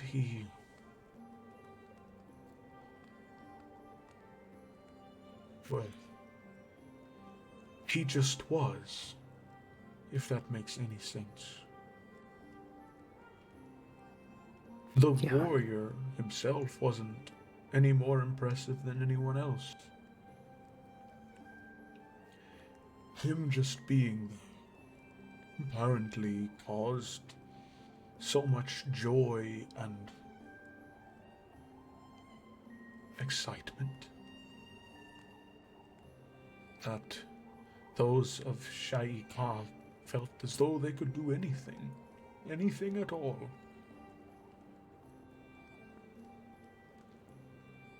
So even if you are not an Anoa Pope, and I hate to be a bearer of bad news, but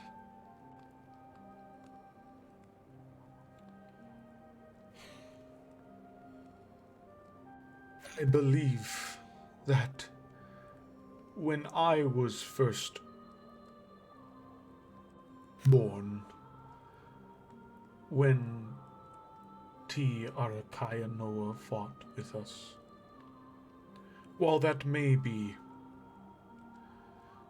20 years of age for someone like me, and she looks back towards the tents. For people like you, it is much longer. It is closer to 100 years.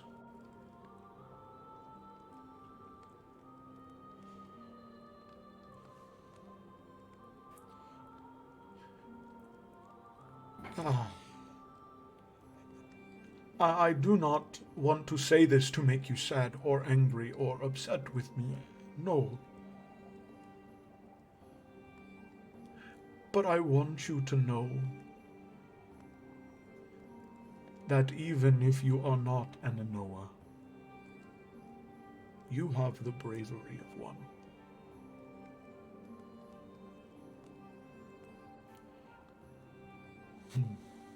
I am sorry if I was not helpful.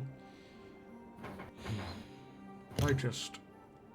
No, I don't know. At least you were honest. And at least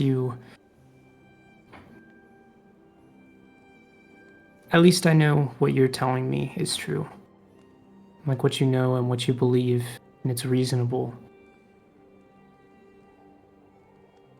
Probably a lot more reasonable than... I don't know.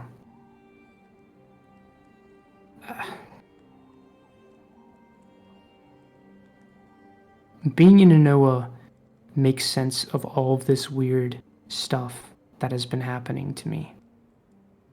It makes sense as to why my father took on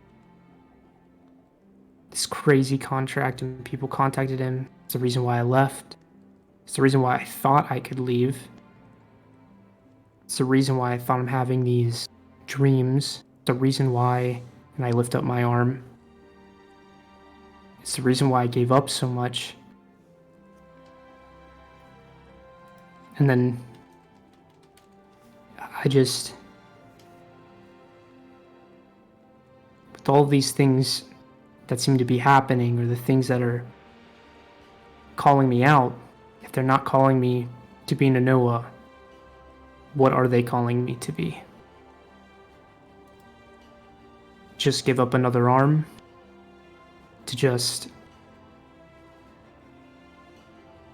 run into more danger with my friends? Randomly abandon them again and hurt them? To just... like, what's it all for then, if it's not for that?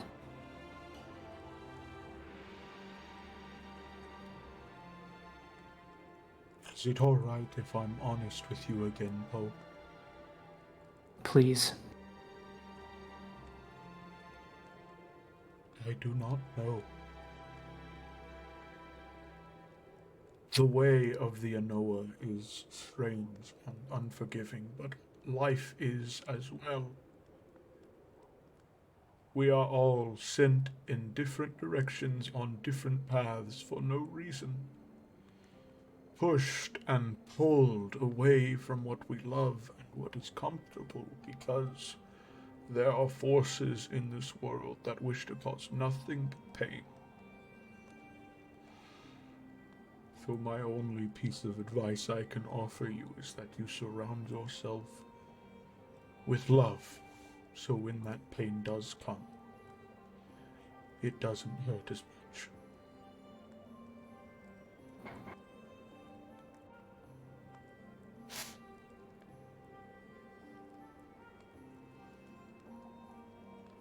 Well, as tough as it's been, I'm really thankful that we've had this conversation. I'm still not quite sure myself, but I'm sure I'll come around eventually. At this point, I'm just taking everything day by day. I definitely would not have expected to be here or anywhere close to here in this position. With all that's happened with these people, I mean, I think last year I was expecting to still be in Water's Wake for the next 5 years without any reason. But now here I am, and going back is the last thing that I need to do right now. So just day by day. And let's hope I'm not teleported to some random place or compelled to go to some direction again. Because even if it's day by day, I hope it's with these people.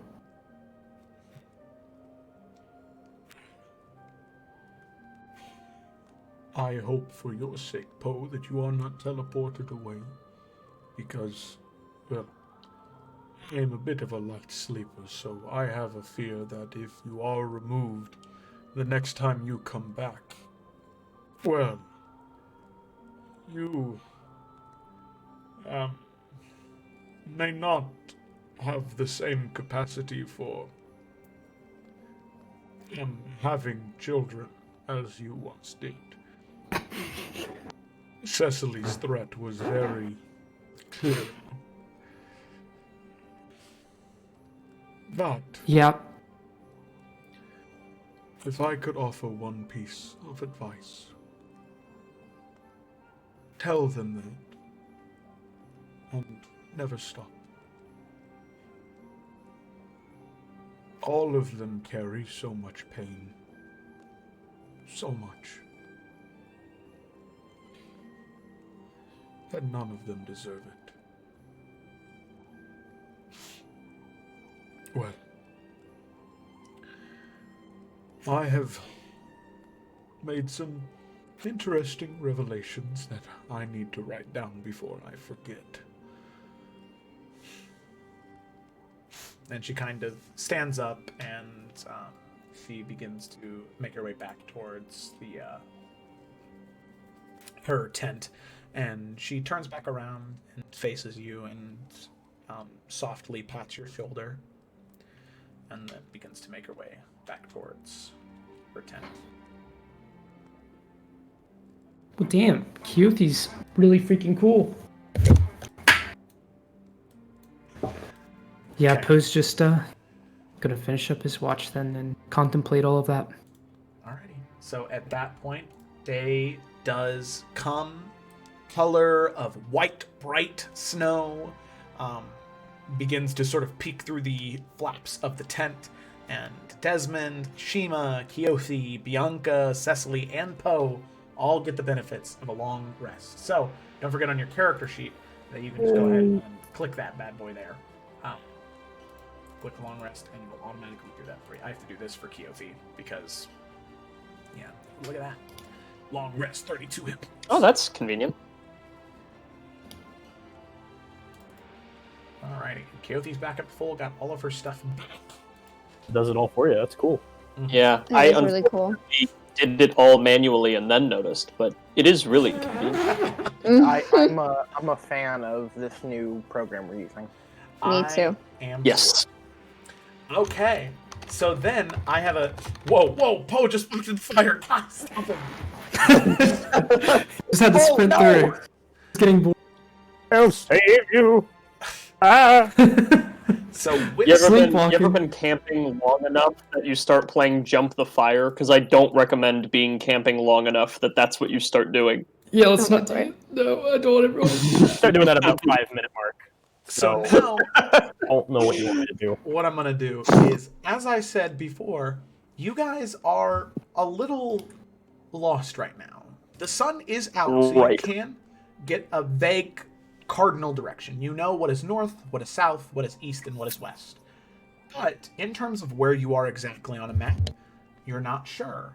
So what I have, and I'm going to tell you all right now, be careful. Do not move the token too much, because you have pull everybody to see, a good old... Yay! Ooh. Oh, it's so good. Oh, no. Mine's taking a second to load. I hope it who looks did cool. that? Whoa. Reset the flag of war. Yes, you put back. Oh, yep. Alright. Yay! There we go. Again, all I need to do here real quick is I forgot to add this to the recorder to be an owner of that as well. There we go. Alrighty.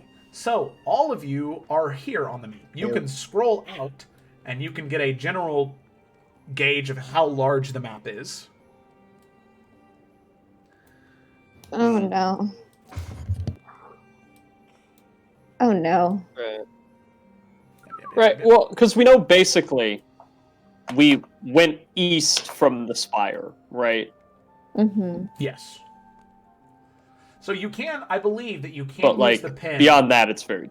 And and let me see if this works, but I don't know if you can use the pen to write on the darkness. Oh wait, do you guys not have a pen tool? I don't see one. See a pen one, no. I don't have access to one now. Oh, that's interesting. That's a you thing. Player.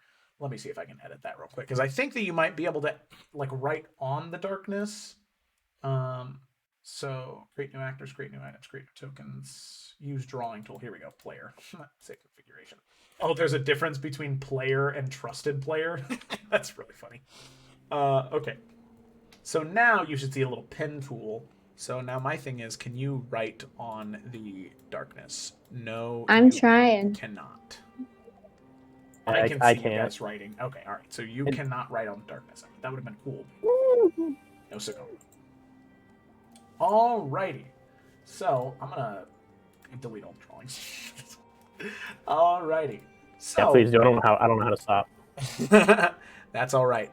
So the 5 of you are there. Oh, we lost Ashima. He left. So the 5 I don't know how of to you, stop drawing. Hi, Connor. the 5 of you are there, and so with that,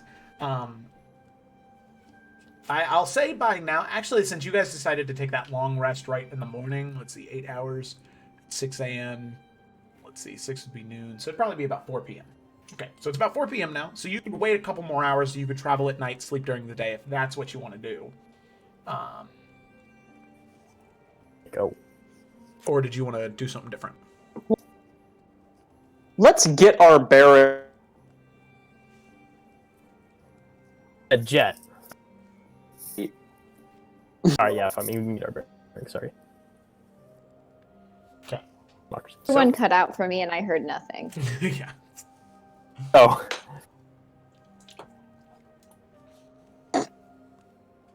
Oh, that also happened a second time. Yeah, you said "oh," and then there was nothing else. Yeah, I still heard nothing. Okay, so I said, great. All right, that's a good bit. So You guys have control of the token, so pretty much every hex is a day of travel. So, right, moving from the hex you're at to a hex down or anywhere is 1 day of travel. I mean, should we just go down? Like, yeah. Yeah, I mean it's. I mean, the I mean, further we know- go down, we know the where more south we're gonna is. see signs of civilization. Yeah. So I say we just Right. We know we're supposed to be heading south. we'll. And I find know that we something should leads generally to avoid the road. Giant's Bridge. Yeah. I mean, once we get close enough to Giant's Bridge, I'm sure we will see more like travelers and roads going into the city.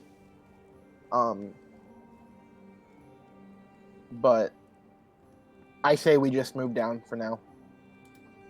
Yeah.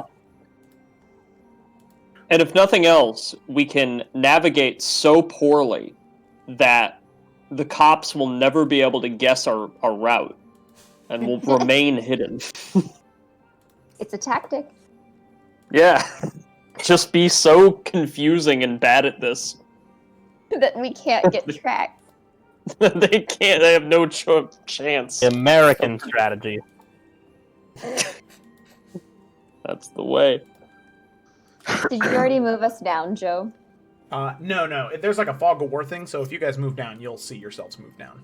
Oh, well, who wants to So move us? we're all agreed we will move south. Okay, we move down. Cool. Okay. So you travel 1 day. Let's see. In the evening that day... During this entire day of... Oh, go ahead. Oh, I was just gonna say that during the entire time traveling, Desmond is showing off and like doing shit with his mage hand, and Alright, like picking Cecily- people's pockets with it and putting it back. And Cecily very proud. thought it was kind of cute for like 10 minutes, but now it's and now it's back to the same old shit for Cecily and Desmond. What happened last night is gone. She's pissed the hell off. You ruined it. Desmond, with amazing abilities comes an amazing duty. Never forget that. sounds really familiar. Is that like? Wow. Is that a Oh, quote? it doesn't. I said it. Yeah, it's a quote by Ashima. You don't know what Um, you're talking about. Throughout Go the day ahead, go. traveling, people may notice that Bianca touches her horns more often than she ever has, probably. She's like thinking thoroughly and touching her horns. Which is abnormal. All right, Poeshima, what weird small thing are you doing?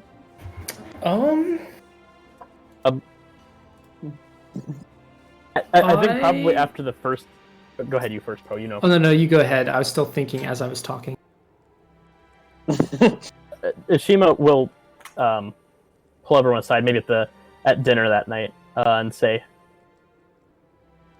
decided that if we into any travelers, I will not to them who I am, but I will omit the truth to a reputation and act or according a message. Hmm. I forgot we were traveling on foot. I just remembered that. So Should we run into travelers tomorrow? Be alarmed by that. yeah, we gotta teach you how to lie, Ashima. Oh, no, there will be no teaching of that. But aren't you like a lifelong learner or something like that? Isn't that like your thing? Learn how to be stabbed in the chest every day for the rest of your life. It is not a lesson I want to learn. Well, no. But think of it this way: if You you might know, also learn how to walk on nails. if you know how to wield a sword, better know how to defend against one, even if you never use it. Yeah. Oh, See, ever and since I learned how to lie, I know when other people are doing it. How about instead Forget of one thing with your lying- analogy. A shield Okay. exists. What were you saying, Bianca? How about instead of lying, there's just refraining from telling the truth or not telling the full truth? Just like being wise with the amount of information we share. Or That's what I if we said, run into omitting the trouble, truth. you can just shoot whoever comes up, Bianca. Oh my god. Also, sorry, Connor. You cut out a ton, so I was just kind of piecing things together from Oh, you're good. whatever I heard. Oh no, you did well. That was good. Okay. And no, Desmond, I'm not going to shoot just random people. You'll shoot random horses, though? Oh my, what? Oh, Okay, or- they or were after us. Do you Leave her intend? alone. No, I'm just... Do you intend to shoot your horns? You keep fondling them. No, Oh. fondling is not the right word. I am sorry. I have. Make me uncomfortable. You keep touching them. I'm sorry. There are a lot of words in a dictionary, and sometimes I use the wrong ones. There's no reason to laugh at that. Oh, it's okay. Common What's a has some really dictionary? weird words. Desmond, Like we got a lot to teach you. Okay. lexicon or No. splendiferous. Very odd. Lackadaisical. That is the most ridiculous one to me. It doesn't even sound Pretty real. ridiculous What common does word. that mean? That's the Carefree or most ridiculous fun. thing ever. Anyway, no, I'm not going to shoot my horns, but they are kind of not good to have when you're trying to not be seen. Like, even if I put up a hood, and I'm going to put up my hood, and you'll see that the hood looks abnormal. You can see my horns sticking up through the hood. It doesn't really work for me. So, Maybe you should braid your hair around it. Get like an updo. I could. I don't. I mean, I would just be hair covering horns. Would that really look that You know, some good? people have... Have you ever seen like nobles walking around? They got weird hair going on. Oh, I don't know if I really know how to do any of that. I don't have that long of hair. But I mean, I've never trimmed them down super short, but I can just trim them. I just need to do it. Your horns? Well, You can trim a horn? yes. Isn't that like really painful? Desmond's Oh, gonna no. go Certain around on the level. horns on his head. I mean, up to a certain point. I mean, yeah, I'm gonna like kind of point towards like there's like the curve up in my horn, and then there's like the like right before it curves up. Or right around there is where it would start hurting, and you'd get to like actual blood vessels and stuff. But no. If I could shave it down to right about here, and at least the curve up in my horn would be gone, so I could put up my hood again, and it'd be flat. Bianca, if you would like, I could help. When Oh, I was really? still in the Hearthstone, we had giant goats and giant elk that we would take care of. Was that a train? I've never seen one before. What's a train? They have them in the Wild Waste. I've read about it before. Ooh. Sorry, But so you guys had you trimmed goat horns? goat horns and antler horns, but yours are much more similar to goat. Yeah. I've trimmed them before, like just upkeep, like, like cutting your hair, but never short. So I'm a little nervous. Also, we need to make sure that my piece of horn isn't lying around. That would be bad. They can So- be. Not that I've ever tried it with tiefling horns. That is very disturbing. But with giant goat horns and giant elk antlers, they can be used in some spell components for or alchemical ingredients for a heightened effect. Desmond might be able to get some use out of them, unless you'd prefer to keep them as a sentimental object. It is up to you. I will not judge you either way. They'll grow back. It's kind of like you don't keep your hair, after you cut it. So Yeah, I never keep No. my hair. But I just know we shouldn't just leave tiefling horn lying around. Yeah. I had a jerk I just- friend that would constantly ask for this stuff back in school, and it was not good. So, Ask for your horn.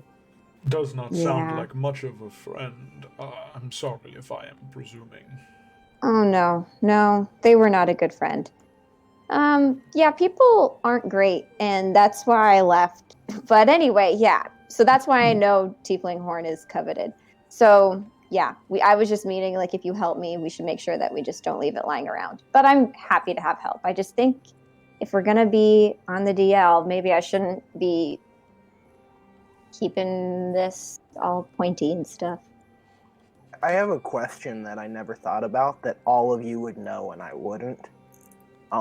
Do you like feel your hair? No. Is that a thing? Can you like feel it? You What do mean you like mean? I can Like- feel my hair with my hand, but I don't feel my hand on my hair. And you're asking if our hair follicles have sensations in them. So if someone touches your hair, can you feel with the individual hair, right? Yeah. Oh. Yeah, I don't no. know. No. I don't know what a hair follicle is either, so. Well, If you like, were- okay. If you So I were can to- feel my hair on my shoulder. If you Uh-huh. grab it, I don't feel it. If you pull it, I feel it on my head. So, like getting your hair cut doesn't hurt. No, Good to know. no, just getting them ripped out hurts. Or kind of like when you trim your claws or talons, you know how there's a certain, you don't, if you trim it too short, this is like how my horn is, but if you trim it too short, it'll hurt. But like there's a certain point of just like extra that, you just kind of trim down so that it doesn't get all long and gross. It's like that with hair, except for hair doesn't have that certain point. All of it's just that dead stuff. I do have a question if someone would be willing to answer it for me. Of course. Why would you cut your hair in the first place? Maybe it is just because I am the only one of my people with hair, so I hold it up to some greater standard, but it seems like cutting it really serves no purpose, no more than a wrap of leather would do. Well, sometimes my hair gets so dirty that it's just easier to cut it off than clean it. Oh, So, I had never Yeah. thought of that before. Well, Well- that. And then I think there's also just cultural differences where one culture, cutting it, there's no purpose, while in Belka, at least, there was tons of different styles you would cut it in. So it was more like styling it like outwear, like how we wear clothing. You would like cut your hair in a certain style, and that would be the style for the next couple months. Like my Yeah. hair is medium length, but I've had it long and super short before, and yeah, different variations. Ever shaved your head like Ashima did? No, I have not. But yeah, Ashima did that, and I think that was for a different reason than just style. a third culture. People view hair as a unnecessary thing. I don't shave. Some Loshari monks will shave their hair and eyebrows. I do it. Oh, I don't do it, rather, as you can guess, because it makes others feel strange around me. Furthermore, Guru Sakempti Baharaj, master in a former life, once set forth that hair should be worn modestly. Think of coins and hours the rich and wealthy spend on their hair. Something that you could just chop off if you wanted. Or let it grow down to your feet. Furthermore, long hair provides a tactical disadvantage in combat. Well, not for me. Not yet. I'm gonna, using a dexterity, reach out, put my hand Cecily's hair. Oh no, please don't. Bop, see, gotcha. I'm gonna shock and grasp you with one finger. See? Oh, it's all part of the trick. I'm not cutting my hair. You don't need to. Wouldn't you if wish? It's not in your way. My way, the way of the streets. Yeah, I don't know. All I know is back in Waters Wake, you only had a haircut if you had the money for it, and a lot of people didn't, so. I mean, for a while I had the potato cut, which is where you Potato just... Yeah, it's... Explain. So you're... What? So you... okay, so you're making a pot of potatoes, and then you finish and you turn the pot over and you stick it on your head, and whatever hair is sticking out of the pot, you just cut it all off, and then you just whatever was left in the pot, that's all you got now. Just make Wait, a so circle around your you head. put the pot on your head with the potatoes in it?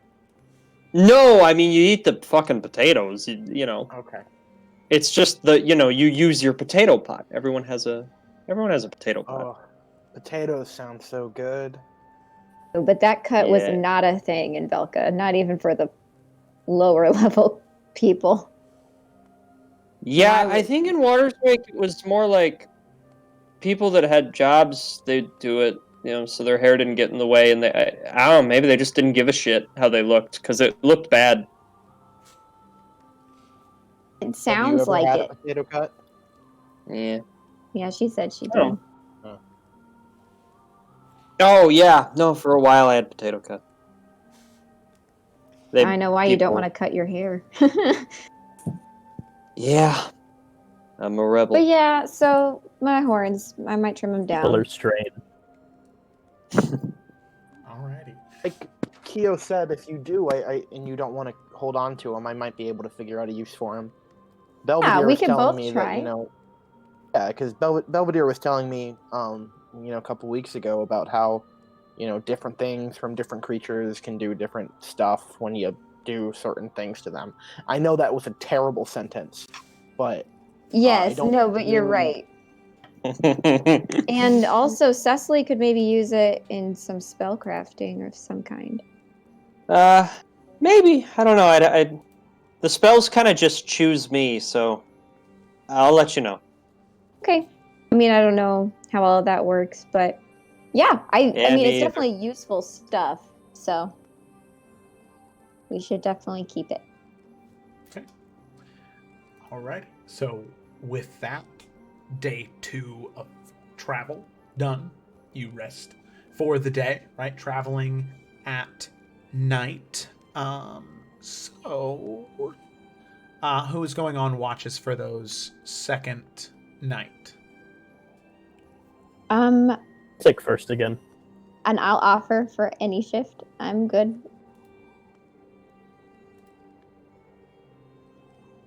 Are we doing 2 each or just 1 each shift? we should probably do 2 each, Yeah. Yeah. just to be safe. I'll stay up with you again, Bianca. I'd like to chat some with you, if you don't mind. Yeah. We'll take second then. Well, Cecily will offer to do second unless Poe also offers to do second. Then she will let Poe do it. I think Desmond and I are on second and Ashima's on first. We need someone else Oh. on first. Well, I meant first. Then Oh. Yeah. The other one. You can do first. I'd hate to go 2 times in a row. Someone else. Nobody likes me. That's not the conclusion, but all right, yeah. All right then. So Cecily, Ashima on first, Bianca, Desmond on second. Okay. Who's on first? Badumch. Alrighty. So Cecily and Ashima, as you settle in for your first walk, I'd like each one of you to go ahead and make a perception check for me. Perception time. Sorry, I'm doing this on 2 different computers. Time to perceive. Boom. Perception. See everything. 16. Oh, the runaways. I'm assuming that Oh, was. that's weird. I really meant to roll for just Cecily. Why did it roll for the runaways? Maybe because you had the token selected. That's weird. You can like click and drag. That's a thing, but like you can Alright, click let's and drag just- and highlight, and that'll unselect the token. My perception is +1. This is easier. I just So- typed in D20 +1. Okay, all right. Well, we'll say 17 because that you rolled a 16 earlier. Yeah, okay, thanks. Yeah, no problem. Okay, so Ashima, you end up just because typically you are fairly perceptive. It's just sometimes you do get a little lost in thought. You can see, even though you're in the wilderness and it is dark and scary, and there's a lot to be afraid of out here. There is still some beauty in it. Every once in a while, you can see some type of bird, which you assume has to be all right with living in the snow. Here, flutter across the tree line, knocking parts of the snow off as they cascade down eventually to the bottom floor there. And you do get lost, just enjoying nature. Cecily, however, you are angry. At Poe, at Desmond for doing that stupid mage hand shit. Like, Jesus Christ, dude, we get it. All right, you can do it. Okay. You know, one of those type things. So being upset, it makes you focus more. Where you're not even going to give them credit. You're not even going to think about them. You're going to focus on doing this task. And you do a pretty good job of focusing and watching. As you sit there and watch, you do think you might hear footsteps of some kind. Crunching in the snow, maybe. Not exactly sure where. You do know that it is somewhere close to you. I will just flick Ashima on the wrist and not say anything, and just hope that he listens and starts hearing it too.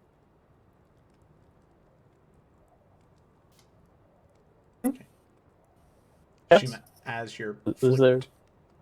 you can start to hear crunching in the snow. And so he had that vocal reaction, but then quiets down and begins to focus in. Okay. Ashima, you can go ahead and make another perception check. As you're sort of keying in now, trying to see if you can notice anything. Don't roll with the runaways. There we go.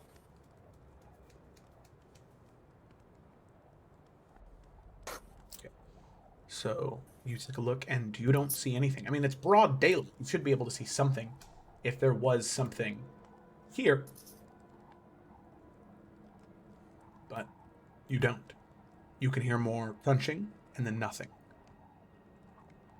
You can hear wind rustling into the trees, knocking the snow off. Piles of snow. And you're not sure if that's more birds flying across or if it's something else. Two of you begin to just look in opposite directions, looking all around the trees, looking all throughout the woods, seeing if you can see anything in the elite area in the broad daylight that it is. You see no people, nothing at all. You look up, around, left, right, behind you. There's nobody anywhere near you. And then, in a split moment, you don't see it. You hear it at first, the whistling of an arrow through the air. And it doesn't hit either one of you. It lands right in between you two, where there was only about maybe a half a foot of space between the two of you. It slams down right next to you, right in between the two of you. And there is a small piece of parchment on the end of the arrow.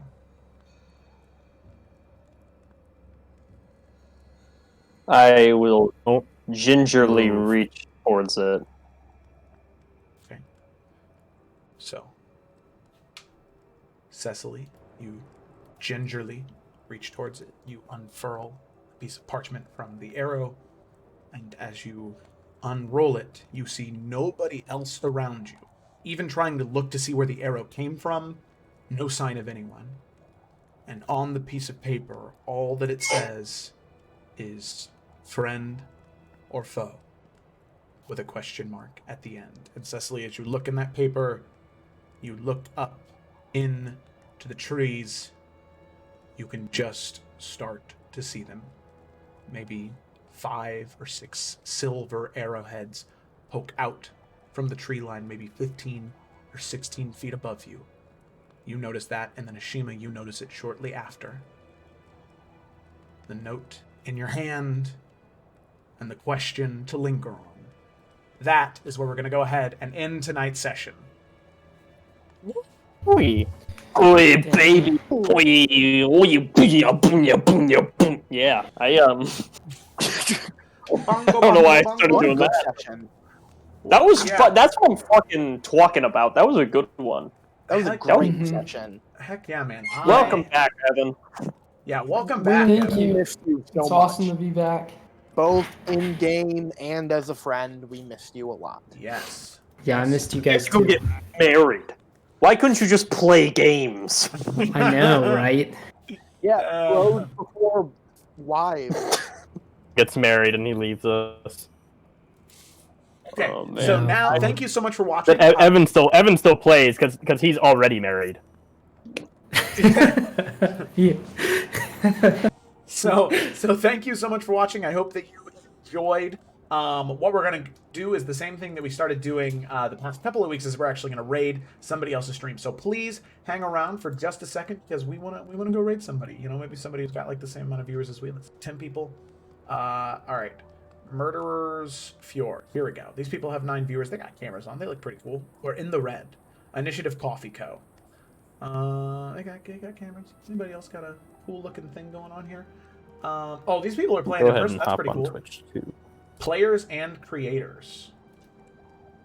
Wild Mount campaign. Okay. Okay. Oh, they're playing online, but like the DM actually has like a real battle map thing. Oh, that's pretty cool. Oh, hey, look, they're using the same theme as us. All right, we're gonna raid them. All right, they are players and creators. Alrighty. So let's go ahead and raid and players and creators. All right, so what you're going to have to do is when we go to raid them, there's going to be a little icon in the chat where you're going to have to click start raid or go raid or something like that. So 9 viewers are ready to raid, and then all you have to do is when it gets 0, all you got to do is click raid now, and we will go there. Woo! Hopefully it'll pop up soon. Sweet. Hey. Woo! 9 damage, hell yeah. Look at that. Raid. This is Did you just start doing this at the end of all the games? Because this is really cool. Yeah. Oh, that's so I like- nice. Yeah, it's. Oh, look at that. Was that lady crocheting? That's awesome. No problem. Ew. Man, they really got right on these exclamation mark messages. Yeah, they really. As soon as people came in, they're like, "Those are 3D printed." Oh, their minis are 3D printed. That's so awesome. In front of Rowan. I live next to a railroad. Okay, nice. Kill them, guys. Yeah, they're awesome. Is going to try and attack this big boar that's charging at it. Yeah, man. I love that lady's crocheting. I think that's so funny because I could only imagine if Kayla had her camera That's a on. natural 1. That would be. We could Top see her left in the crocheting. fluffy robe. Yeah, he got a nat 1. Lady Poopsie. So That's some pig. yeah, it's some pig. The he's DM is my dad. amazing. Oh, that's really funny. With that nat 1, he goes to take a Look at that. They're up to swing. 20 people. Oh, 19, 18. Dude. Wow. I wish I had a and winds dad. up shooting Sure, himself that's in the awesome. leg I know that would be for awesome. 4 bludgeoning damage. He tried to take a shot for 4 slashing damage. That's amazing. He How's did the get in stream? that Oh. one. So, all right. Really good. And then There was a combat at the very start All right. Next up that is was super scary. It It was like 2 HP away from I was like hella nervous for me 3 and Connor. PC, 3 PC deaths. LOL. Not like this. I feel like this is gonna be like the thing. It's happened twice now where like Connor's like, I'm gonna help Bianca, I'm gonna hold her hand, and then we both go down. Yeah. Just that up and when left, we were the only two melee people, Mm-hmm. and neither of us are really tanks. We're both DPS. Mm-hmm. Let's It's hold our been own. a time. Yep. It's okay. We'll go down together every single time. It's fine. It's our thing.